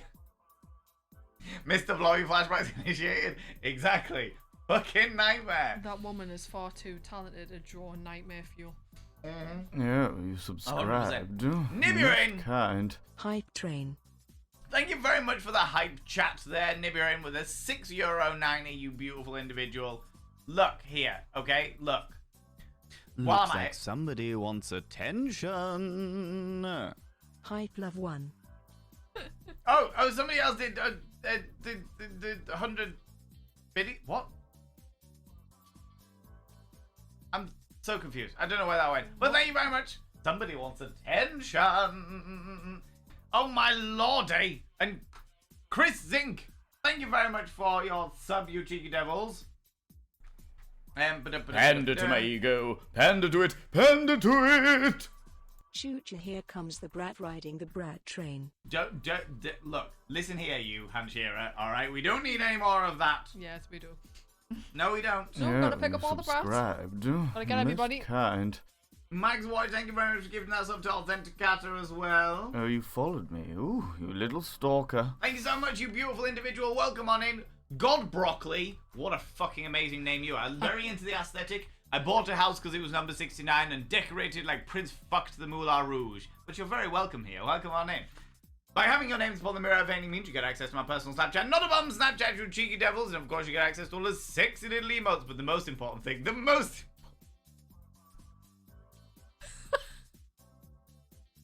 you gotta roll over every Pander to my morning. ego. Pander to it. Pander to it. No allowed to touch the brat train. No one, not allowed to touch the bright train. Stop touching it. Stop Pander to touching my it, damn it. ego. Pander to it. Pander to it. Telling us to ignore the train? Since when do any of us do what you say? It's a good question. I mean, I'm not gonna lie to you, Jam Jar. That threw me off guard. I was not ready. I was not ready. Oh, neither was I. It's. I don't have words. As for you, enjoy it. Just you both. Oh I was about God. to say I can't show it on stream. I literally can't show that one on stream. That's gonna be an anniversary card in the future. Wow. Need to set Jam. Yeah. Pander to Oh, my it was ego. wild. Pander to it. Pander to it. But it makes noises if we touch it. You don't stop touching it. It'll stop making noises. That's the best thing about it. By having an name on the mirror vein, it means you get access to my personal Snapchat, not a bum Snapchat, you cheeky devils, and of course you get access to all the sexy little emos. But the most important thing is you'll roll over every morning, look in the mirror. Oh God, I look rough. But god damn, do I make rough look good? Ooh, harra, sexy. Ooh, yes, meow. Biohazard. I would like to say that I got rid of the ooh when because of people like you who abuse the fuck out of it. But I actually got rid of it because it wouldn't allow. Most kind. It wouldn't allow me to do anything less than 100 on the new system. It wouldn't allow me to do 2 different variations on it. But yeah. Killer Queen Rage, thank you very much for giving that sub. That excuse is such a cop out, by the way. Don't you start. I've inscribed their name upon the mirror thing. Pander to my ego. Pander to it. Pander to it. These bitties are specifically for Steffles, not you, Val. Sticky fingers off. Did you hear that? Dean threw bitties at you and said they're specifically for you, not for me. I've got to keep my sticky fingers off them. Pander to my ego. Pander to it. Pander to it. She says thanks. I like the you. You like the ooh? The ooh existed. It was like everything from 50 to 100 bits at one point, but then like the new system that I use, it became borderline impossible for that to actually happen. So anyway, your names are inscribed on the mirror vein, which means you get access to my personal Snapchat, not a bum Snapchat, you cheeky devils, and of course you get access to all the sexy little emotes. But the most important thing is you gotta roll over every morning, look in the mirror, and go, God, I look rough. But god damn, do I make rough look good? Ooh, harra, sexy. Pander Ooh, to yes, my ego. meow. Pander to it. Pander to it. Oh, don't use that, neighbouring. That was meant to be the Jigglypuff one, wasn't it? I can't remember why I didn't use it. I thought I'd uploaded that one, but apparently not. The Jigglypuff one, I thought I'd done it, but it's not in the list. I don't know why. I need to sort that out. Friends! Enough of this shenanigans, alright? We have got questions to answer, couples questions, and you people have been far too fucking kind already, alright? Far too fucking Pander kind. to my ego. Pander to it. Pander to it. Bring back the you. Bring back the you. Can't bring back the ooh. I wouldn't even know how to work it out. Because you can do the technical side of it. You can do from 100 bits onwards, and you can do unique amounts. You can't do from 50 to 100 bits on... Oh, not that I found out that you can do. Anyway. I'm swiftly moving on, because you people are ridiculous, okay? Ridiculous! Yeah, advantages of long-distance relationship, I think we covered. Good communication. He's shouting right in my ear, Jesus. Yeah, The advantage, long distance. Most kind. Long distance! Oops, finger slipped. Begs not naughty BSL! Confound thee! Stop with your slippery fingers.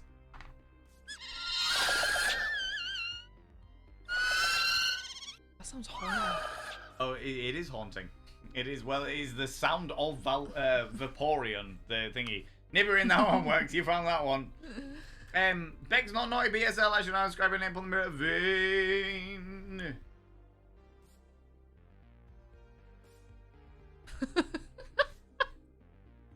Am I say, yeah, all the questions are still in the queue. They're all there, don't you worry.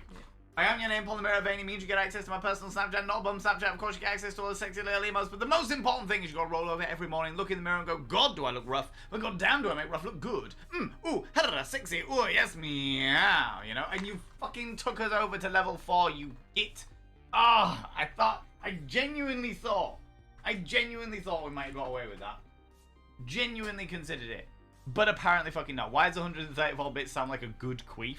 I was laughing at that. It's a Vaporeon noise, apparently. Or Valporeon, because it's got my fucking face. Stevels just went for a vape. It's all good. It's all good. I will bring back the ooh at some stage, I'm sure, alright? I am sure. What's the t-shirt? This is what Biohazard got us. It's my birthday present from Biohazard.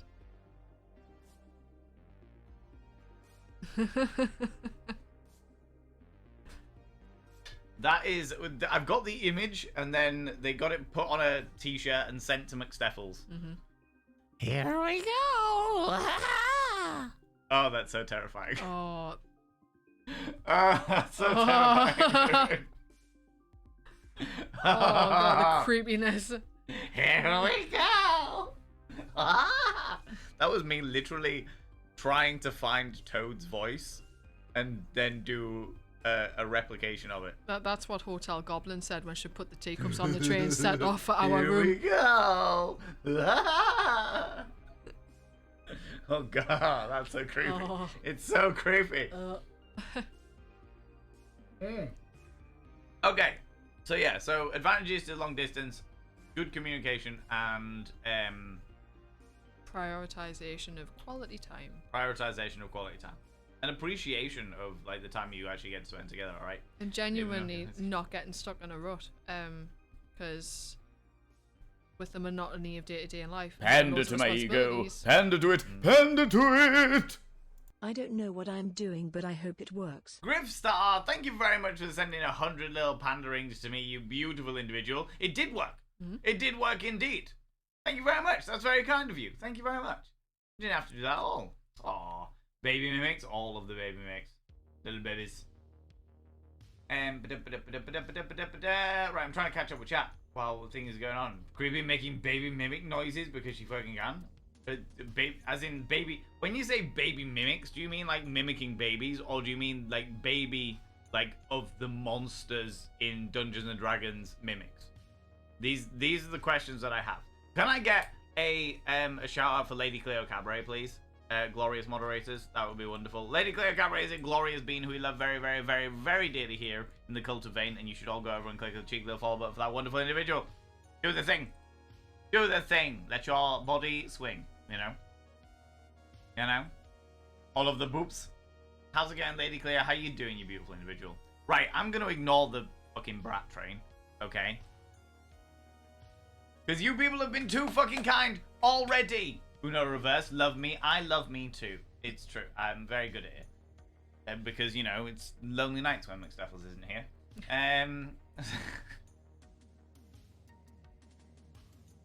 For fuck's sake. It's the only way to do it. You can't ignore it. I can't ignore it. It's great. It's alright. You mean Chunk isn't filling in that gap? Pander to my ego. Pander to it. Pander to it. No ignoring the brat train. No, that's right. No, comma, ignoring the brat train is what we're doing. Yes, that's correct. We are ignoring the Pander brat to my ego. Pander to it. Pander to it. The Frank Freeman, why 820 bits? That's very kind of you. That's far too kind of you. What do you, why? What? What? Why do you do this? He means thank you. Thank you. Pander to my Why would you ego. do this? Pander to it. Pander to it. It's a Dean. It's just a small reminder why Valen keeps me around and why he can't live without me. Now I have McSteffles on the inside. The trolling is endless. That is outrageous. And another hype train complete. A level 4? Friends, if you have got train emotes, can you please throw them out? And I'd say a massive thank you to all those people that subbed, that gifted sub, that threw all the little bees out there, that had the hype chat in there as well. You people are far too fucking kind, honestly. Far too fucking kind. Just... God, you're unreasonable. Right. Pander to my ego. Pander to it. Pander to it. Embrace the brat train. It's gone! It's gone! It's fucked off! Yeah, it's dropped us brats off though. We usually would tell you this every time. You just don't listen. It's gone. We don't need a train. You do need a train. The No, we train don't. is choo-choo the fuck out of here. You can stop with all your shenanigans, and we're all good. Yeah, the train is choo-choo the fuck out of here and dropped us off. God, I wish it took them with you. Took you with them. I mean, I've got a car outside. I can take myself. The brat car. It belongs to me, so yes. So yes, actually, that's it. Thank you very much, 100 little pandering to sorry. Okay, questions, because we've got quite a few of these to get through. We've got 4 of these to get through. Okay. What's your favourite memory together? You go first. Was that because my memory's not as good? Yeah. Oh, right, okay. It'll take you longer to answer.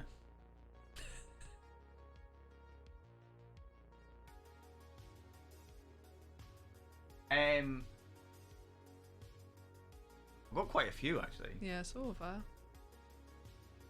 But Think about which ones are. I would say one of them. I can say one of my favourite memories. There's a bunch of mine I can't say. There is that. There is that.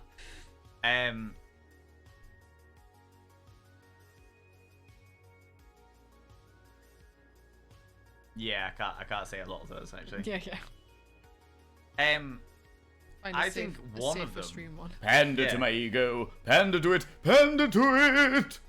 Cheer 100 Veinmas is only a few months away. Biohazard, myself, McSteffles, Sen and the other brats will be full force strolling again. Yes, we will.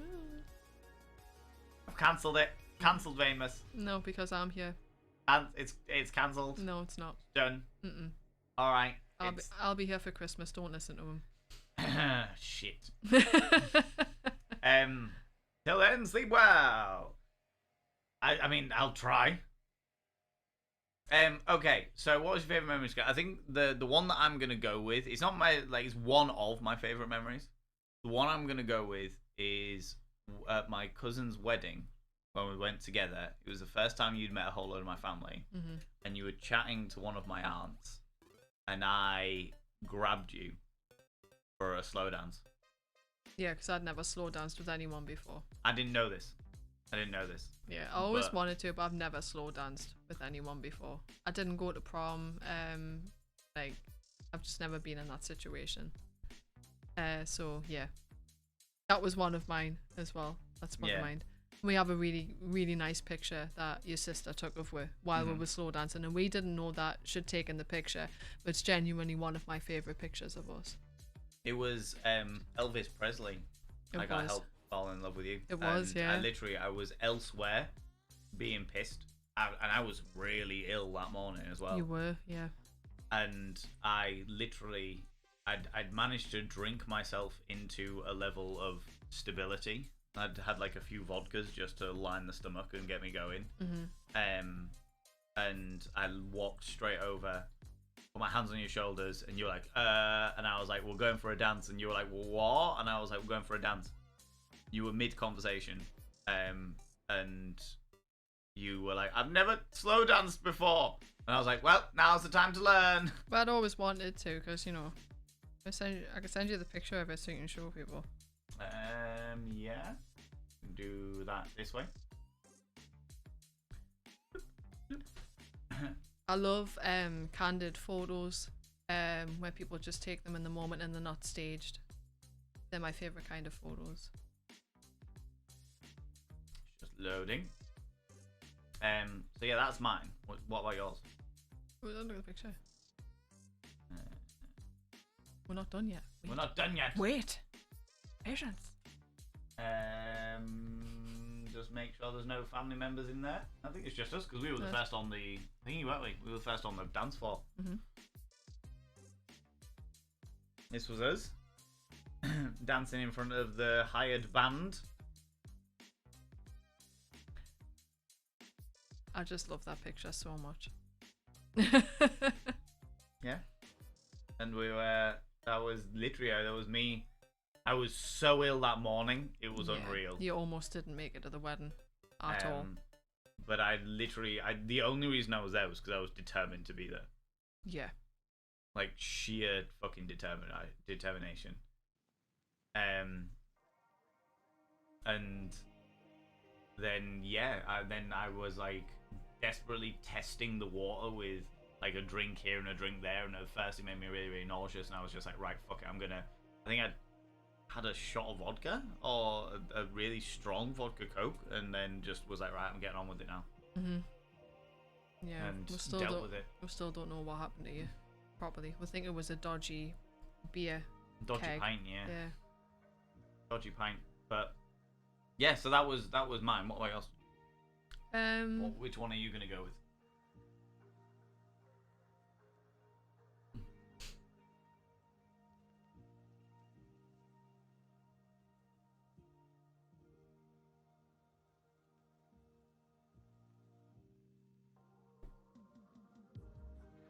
You have to bear with us because me migraine's slowly coming back, so That's all right. it's getting a bit harder to think.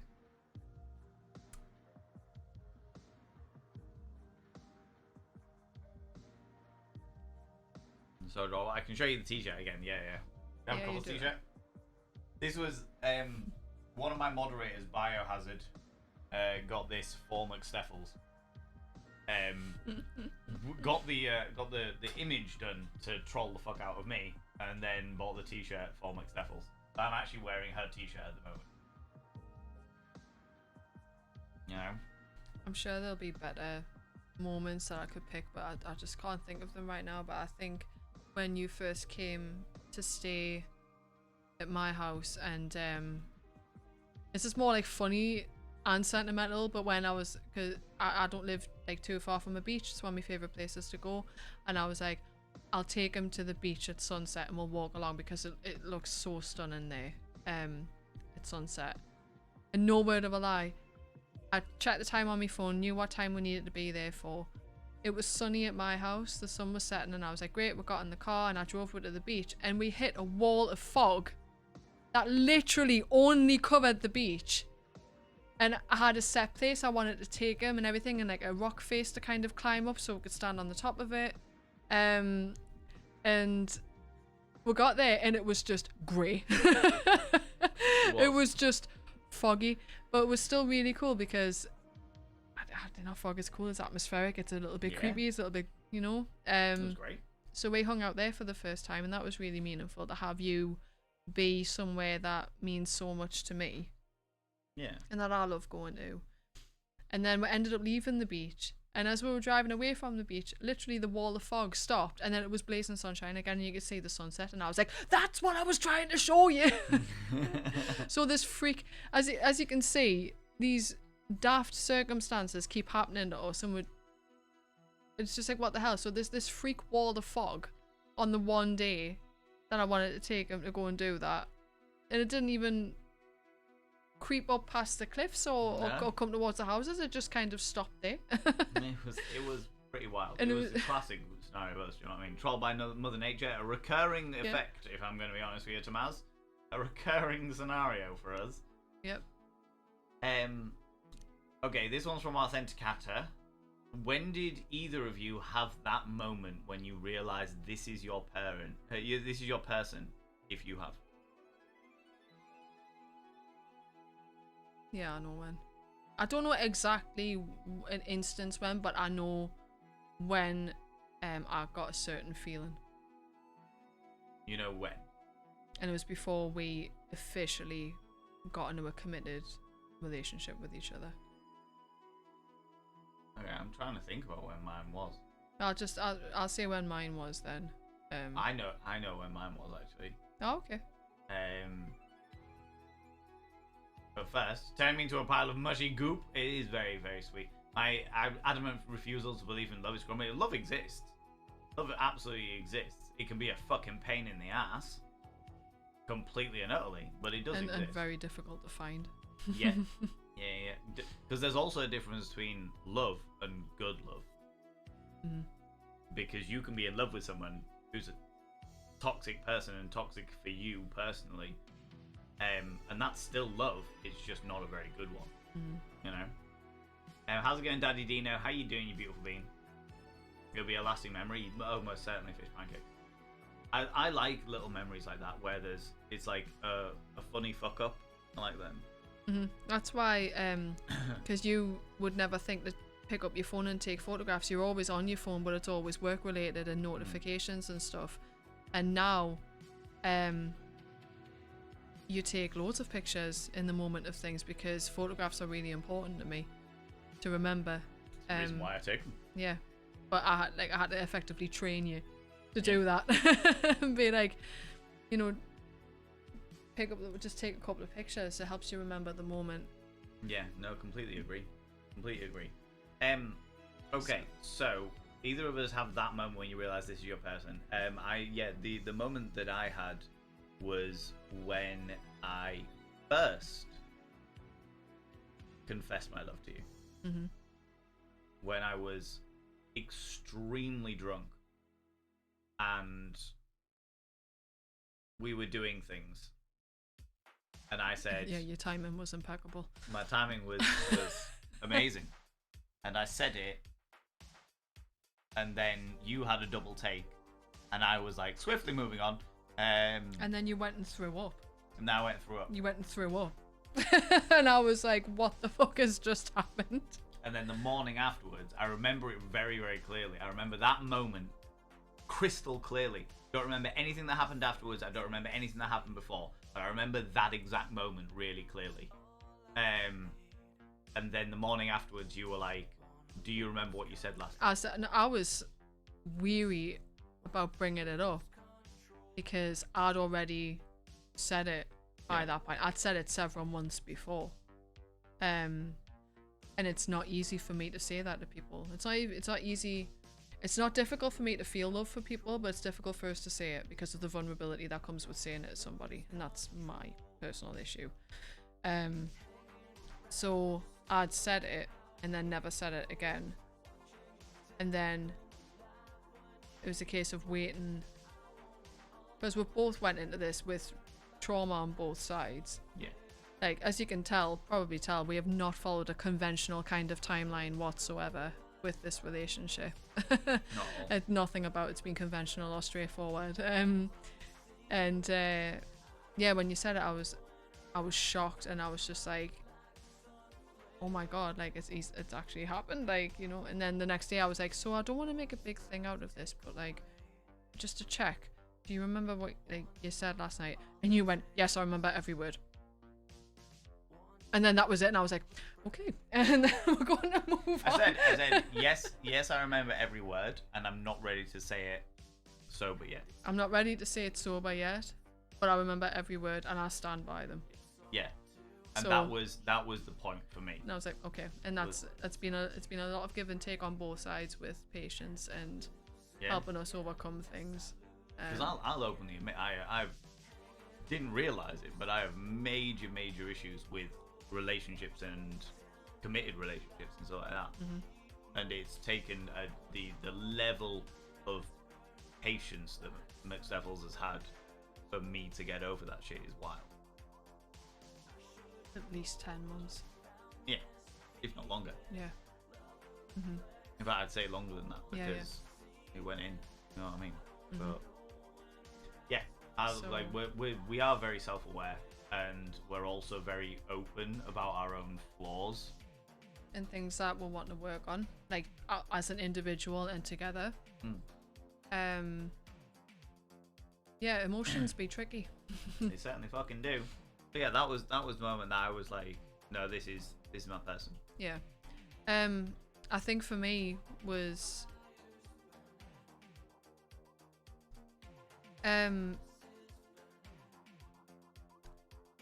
it was also when I confessed my feelings for you, like many months before that. But I was stood in, we went to the pub, and I went outside to vape, and I was stood in a smoker's corner, and this guy who must have been about 6'3", literally, I was stood in the corner vaping out of the way, and he leaned over me and put his arm like this on the wall above my head and asked if he could use me vape, and I was like, absolutely not.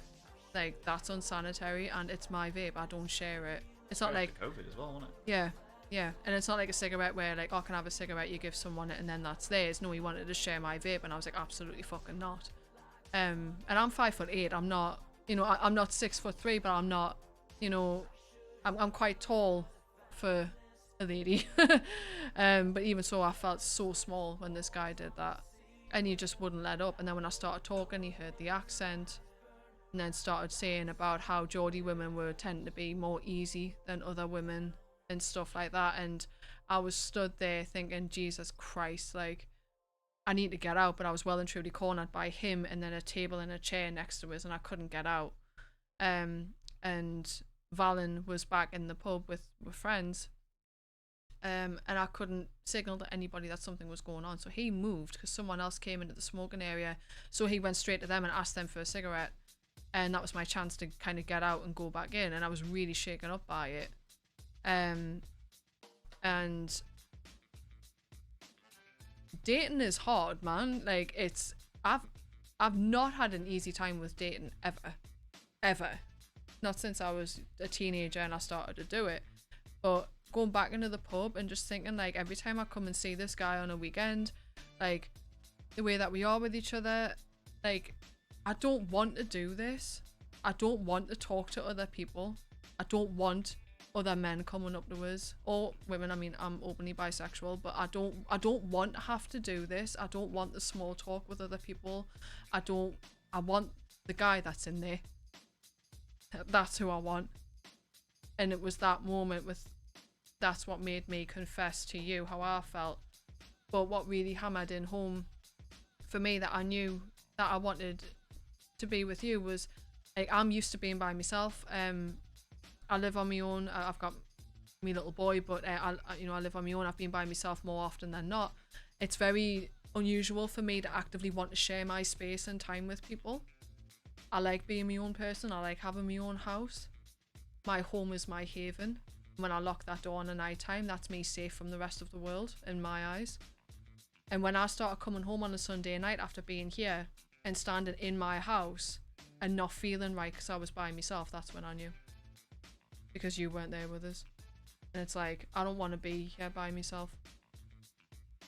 And that was really strange for me because, like I say, my home is very much my safe space, and I've worked hard to make it that cozy, safe environment for me and my son.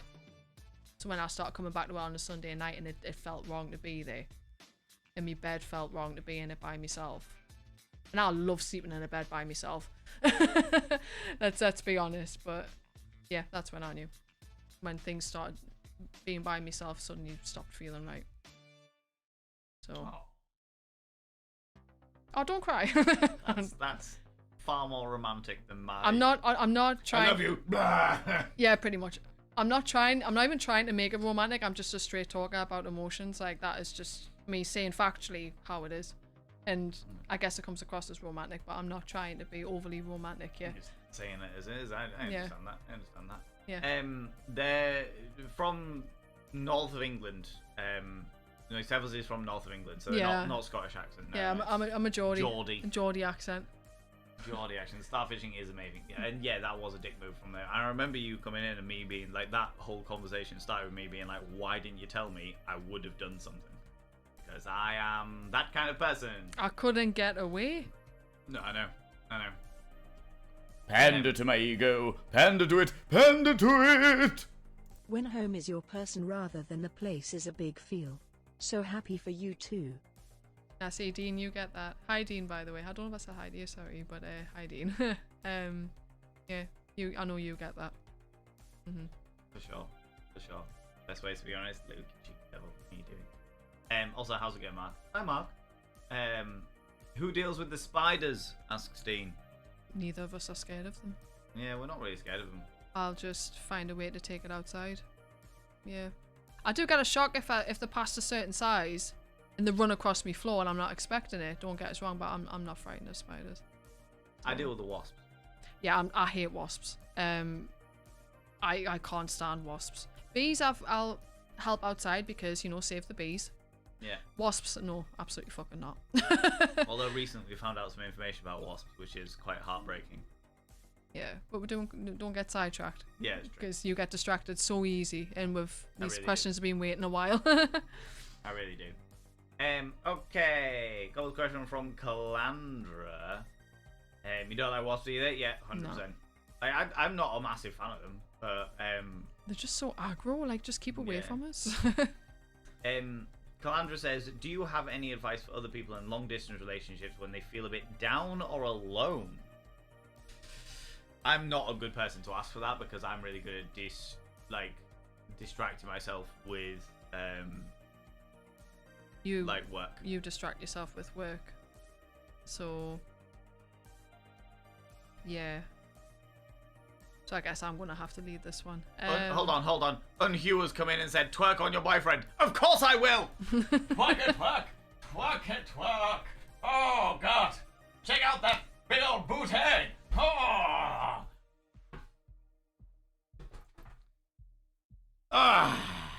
Please don't ever do that again. Try and contain your arousal, darling. Oh God. Try and contain it. I can assure you it's well and truly contained. Be still once quivering, Quim. It is very, very still. Where were we? Anyway, any advice on other people in long distance relationships when they feel a bit down or alone? Yeah, so I'm guessing specifically when you're missing your partner and you want to be with them, because feeling down and alone can happen for many reasons. Unfortunately. I don't know, like I really genuinely hope that people have the same kind of dynamic that we do, because I know that if I'm having a day where I feel particularly alone, and I get that way a lot, when I've had a really bad day, when like a really bad run of things, if I've reached out to you and I said to you, I'm in a really bad place right now, I'm really not doing good, I know you would prioritize trying to be there for me, and that would be in the form of like a phone call or a FaceTime chat, because that's all you can do when you're hundreds of miles away. But there have been times where you have prioritized me over things. There's from my point of view, there is nothing that can't be moved for your needs. Because I know that you I think part of that is because I know that you'll never ever take the piss out of that. No, I wouldn't. And so I will never, like, as far as I'm concerned, like I said, nothing can be moved, nothing can't be moved for your needs. If you turn around and say to me, I really need you right now, I know that A, you're being completely genuine and you are like at your wit's end, or you're in a really bad place and you need me. And I know that B, because of the kind of person that I am and because of the kind of person I've always been, anyone who ever deals with me, if I turn around and say I can't do this right now because McSteffles needs me, they will understand. They'll just be like, alright, yeah, cool, no worries. Or I turn around and go, cool, I'm not going to be able to do that today because my partner needs me or whatever. They're just going to deal with it. And if they don't deal with it, fuck them. Yeah. But I also appreciate the fact that I have that freedom because I'm self-employed and because I do what I do. Yeah. Like, it's not so easy. Like, for people in long distance, like, sometimes long distance is because your partner's in the army or something like that, and they've got a very regimented day and they can't have that flexibility, and you've got a certain very small time window to speak to each other on the phone or something like that. But it sounds like an easy answer to give for a very difficult thing to do, but you have to find a way to distract yourself. You have to find other ways to make yourself happy or comforted. And that's really tough sometimes when time with your partner is what you want. I think there's definitely ways of doing that, like that you tend to find, well, in my experience of like other people's like long distance, in fact, you know, and even like historical long distance relationships that I've always been the kind of person that distracts myself with working. I will always work hard. See you later, Mizuki. You take it easy. I hope you have a good trip, Masuki. Have a wonderful trip. Tatty bananas, bye. I will always distract myself with working, but ways that I've like helped other people, in fact, not even necessarily me, but people have helped other people in long distance relationships before, is stuff like writing letters so that they can read it again. I know that you've got in our WhatsApp, you've got like saved messages, don't you? Yeah, so in WhatsApp you can store messages and they'll be kept in like a separate list. So I'm very restrictive about which messages I store. But they're the ones that have the most meaningful. Like there was one where I suffer from disassociation as part of me depression, and I'd said to you, which is it's really difficult for me to actually reach out for help, but because of how safe I feel in this relationship, it's easier to do. But there was a time where I said to you, I am really disassociating and can you help try and ground us? Nothing feels real at the minute. I'm going into survival mode because I'm having a bad time with things. And you sent me a voice message that was however many minutes long, and it was just full of affirmations and comfort, and that's a start message. Because that was just a really nice message to get, and it really did help to ground us when you couldn't physically be there with me. And that's just a nice folder to have when I'm having an epically shit time of things. There's all of these little messages, there's all these little pictures in there that I can go back to and look through and listen to again. And that's helpful for me to do that. Yeah. And all the good vibes and hope the weather stops being your butt in your future adventures together. Thank you very much. You take it easy, Mizuki. When people ask something from you, it's okay. It's only a choice if you can say no. Oh yeah, Samurai Afro, 100%. And more to the point, it doesn't matter. It doesn't matter as far as I'm concerned. But I appreciate that a lot of that comes down to the fact that I'm a very self-confident person, and I'm a very thingy, like, if it's a choice between McSteffles' needs, because I know that she'll only ever ask me if she really needs it, and doing some other kind of work, everything else can wait. Everything else can wait. Nobody is gonna die because I don't finish a video. Nobody's gonna die because I don't, like, fucking learn my script. You know what I mean? Like, it just doesn't fucking matter. It might be that I end up working a little bit later that day or whatever. Like, all of those things, there's always ways around it as far as I'm concerned. But there is the freedom that I have from being self-employed and stuff. And like McSteffles said, there's scenarios that doesn't happen and what have you, you know? But yeah, it's for me, and I appreciate this is a very unique thing for me. There is always a choice because I am never ever afraid to say no. I'm also never afraid to burn a bridge or tell people to fuck themselves. So, and I have burned many, and it has bitten me on the arse many times, but it was right in that moment. You know what I mean? It's actually something I need to take on board. One of my friends doesn't understand when my hubby is home, my time is his time, and would 100% rather spend it with him than anybody else. Yeah, because you love him. And if it's a long distance relationship, you value that time together. Yeah, that becomes a priority. Yeah. And it has to become a priority. Oh yeah, 100%. Otherwise, where's the connection, you know? I'd also say for this to ensure you have good support network as well, it can be a big responsibility to be there one person. Whether and I had to patch where I needed more support than he was able to give and had to lean on others for a while. That makes sense. Yeah, if you've got those people around you, then reach out to them and make sure that you still have those connections with other people, like your friends and your family, and not just your partner and things when you need that help. I don't have that. I don't have that kind of support network around me, so I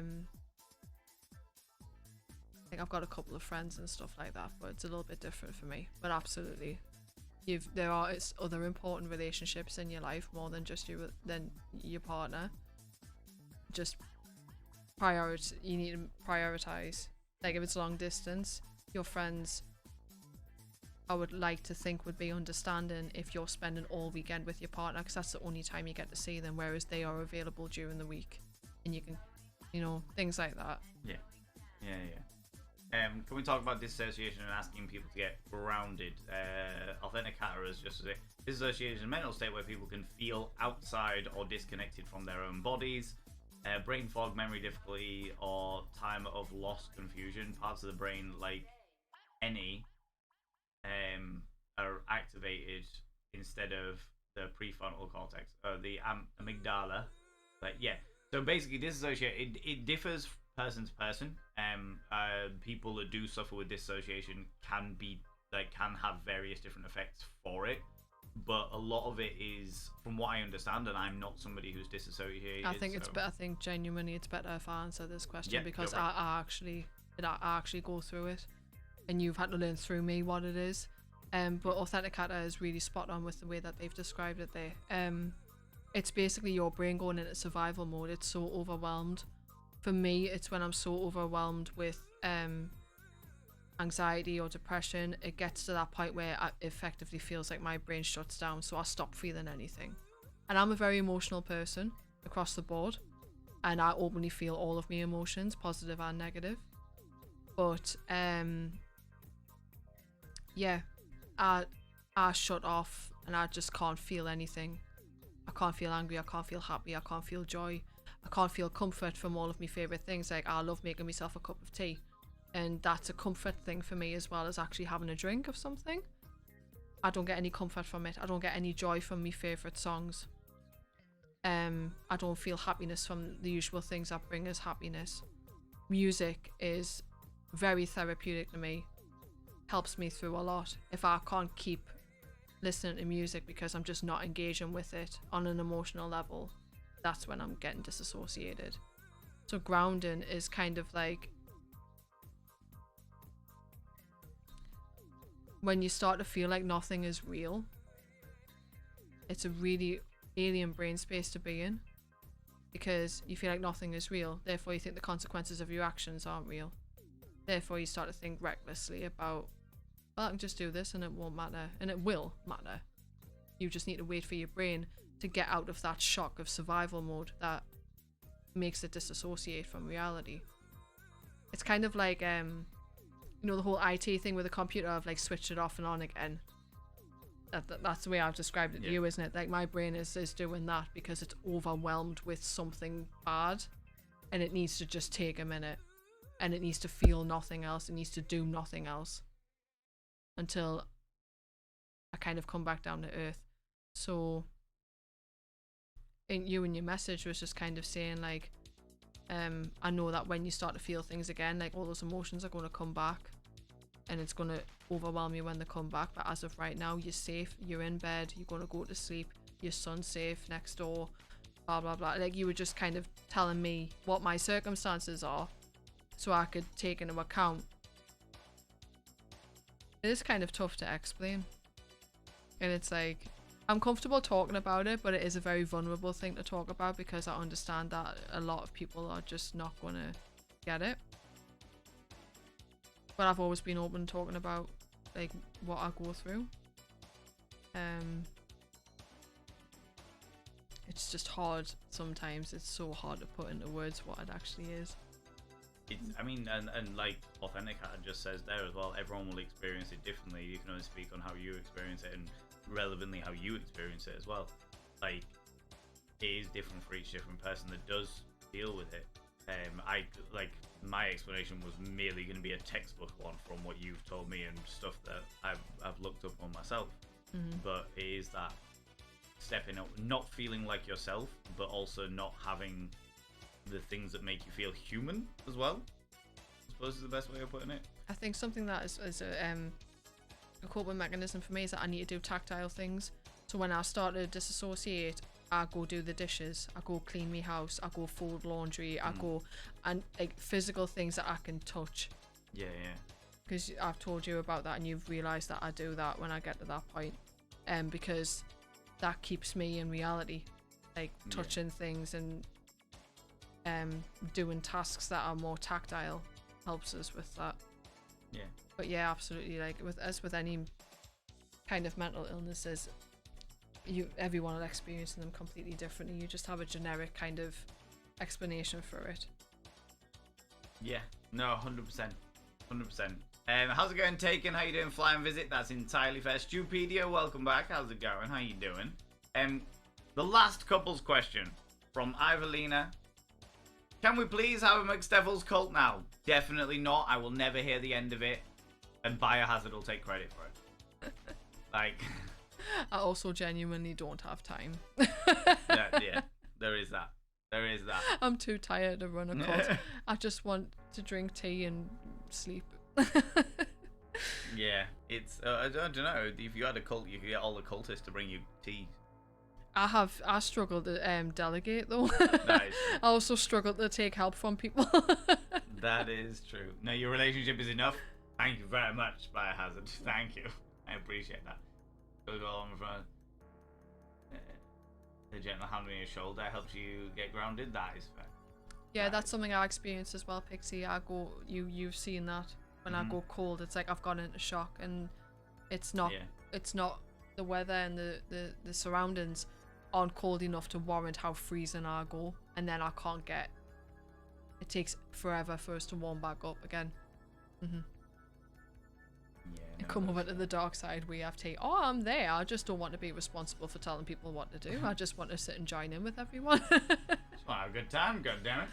Want to have a good time. That is all of the questions, friends. That is all the questions. After some time has passed. That is entirely fair. I see what's going on there. Thanks for streaming this evening, you both. After your exhausting few days. It has been an exhausting few days, but we're all good. We're all good. Literally struggling with dissociation right now. Lol, mental illness. Do whatever you need to do to keep yourself grounded. Yeah. Keep those impulsive thought processes at bay. Sleep time taken. We are gonna go raid out now anyway. We're gonna go raid now anyway because we've been streaming 4 hours and we got stuff to do. Yeah, well, I've got to go and sleep because my migraine is very much coming back. She's got to go and sleep, and I've got to lie there and stroke her face. But it's been genuinely lovely to sit and actually talk to everybody. I know that I'm in chat and I've spoken to lots of you so many times before, but yeah, I hope you've enjoyed actually sitting, seeing us and listening to us. And I kind of do this very often because of streaming times and stuff like that. But I might see you again at another point. Yeah, it'd be good. Friends, we are of course going to raid somebody. Thank you so much, everybody. I really appreciate it. I hope my migraine bug is off 100%. Stuff to do, like sleeping. Yes, exactly. Was liking most of it. Was lovely. Thank you very much, Lisa. My cat. Thanks. Anti-migraine hugs. All of the anti-migraine hugs. I'll take all of them because this has been a bad one today. Jesus. Yeah, it has been a really bad one today. I'm actually genuinely impressed you even made it on stream. Yeah. I'm honest with you. I'm glad I did. Friends, before we go anywhere, could you do me a massive favor and throw out some mod loves in the channel? You can use any kind of mod loves from any kind of channel. You can use any kind of love hearts from any kind of channel. Say a massive thank you to those wonderful moderators. A massive thank you to those wonderful moderators, for they are beautiful and glorious, and we appreciate them very, very much. Apart from Biohazard, who's a shit. Mods, thank you so much. Frank Freeman, thank you very much for praising the mods, you beautiful beings. Friends, give all of the love to those wonderful moderators. All of the love. I know who we're going to go and raid. Especially Biohazard. Don't you especially Biohazard. Look at this shit! Yeah, exactly. Especially Biohazard. There you go, Biohazard. I'll help you. While I can. Rude. Straight up rude. Okay. Yeah, we're going to go right then. It's been really great to sit here and speak to you all. How have you found streaming? Yeah. Yeah. It's very, very strange being on this side of everything, but yeah. As long as I just avoid looking at myself in anything, then I don't get too self-conscious and we're fine. There we go. We're all good. And it's my little spaceship that I've got going on. Yeah, well. Friends, if you are a subscriber, if you can stick around for the raid, I would really, really appreciate it. I would really, really appreciate it. Even if it's on like 5-10 minutes, just to go throw some love at another delightful bean, I would really appreciate it. I know who we're going to go raid, because we haven't raided them in fucking forever, and they're doing early access stuff of a game that I think many of you may actually like. So I figured that would be a good reason to do it. Do you know what I mean? A good reason to do it. Friends, if you are a subscriber, please copy and paste the first raid message. If you are not a subscriber, please copy and paste the second raid message. We are going to go raid a beautiful, beautiful friend of mine, Psyche. Exactly, Nibirin. Exactly. We're gonna go raid Psyche. Looking forward to aliens this week. Exactly. All of the joy and fun and games. Oh, Mark, yeah. Is that happening this week? I don't know. I haven't I'm checked gonna it. go away, but Yeah. take care, everyone. Take care of your spoons and take care of yourselves. Yes. All of the love. All of the love. Friends, if you can stick around for the raid, even though it's on like 5-10 minutes, I would really appreciate it. Psyche is playing Starfield today. They're doing an early access Starfield gloriousness. Like I said, if you can stick around for the raid, I would really appreciate it. Friends, if you are not in the raid, here, please click on the link that I'm about to throw out there. There we go. Click on the link there. Psyche is playing, got early access to Starfield. I know that a lot of people are a big space nerds, so we're going to go and do some Starfield bits and pieces and what have yous. Thanks so much for being here. Thanks so much to the raids, the hosts, the subs, the gift subs, all the cheeky little bitties, all the hype chats, all the donations, all the follows, and thank you so much for spending time here, and also for making my delightful partner, McSteffles, feel very welcome. It's intimidating getting up in front of you and doing stuff in bits and pieces, but, you know. Let's go and throw some love at Psyche. Even if it's not like 5-10 minutes, I would really appreciate you sticking around for it. Okay, friends? Until next time, don't do anything I wouldn't do, because if I wouldn't do it, it'll fucking kill you. I'll see you all later. Bye.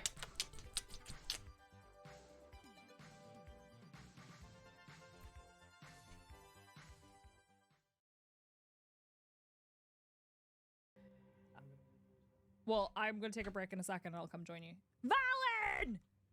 Thank you for the raid. Hello. How are you doing? Thank you so much.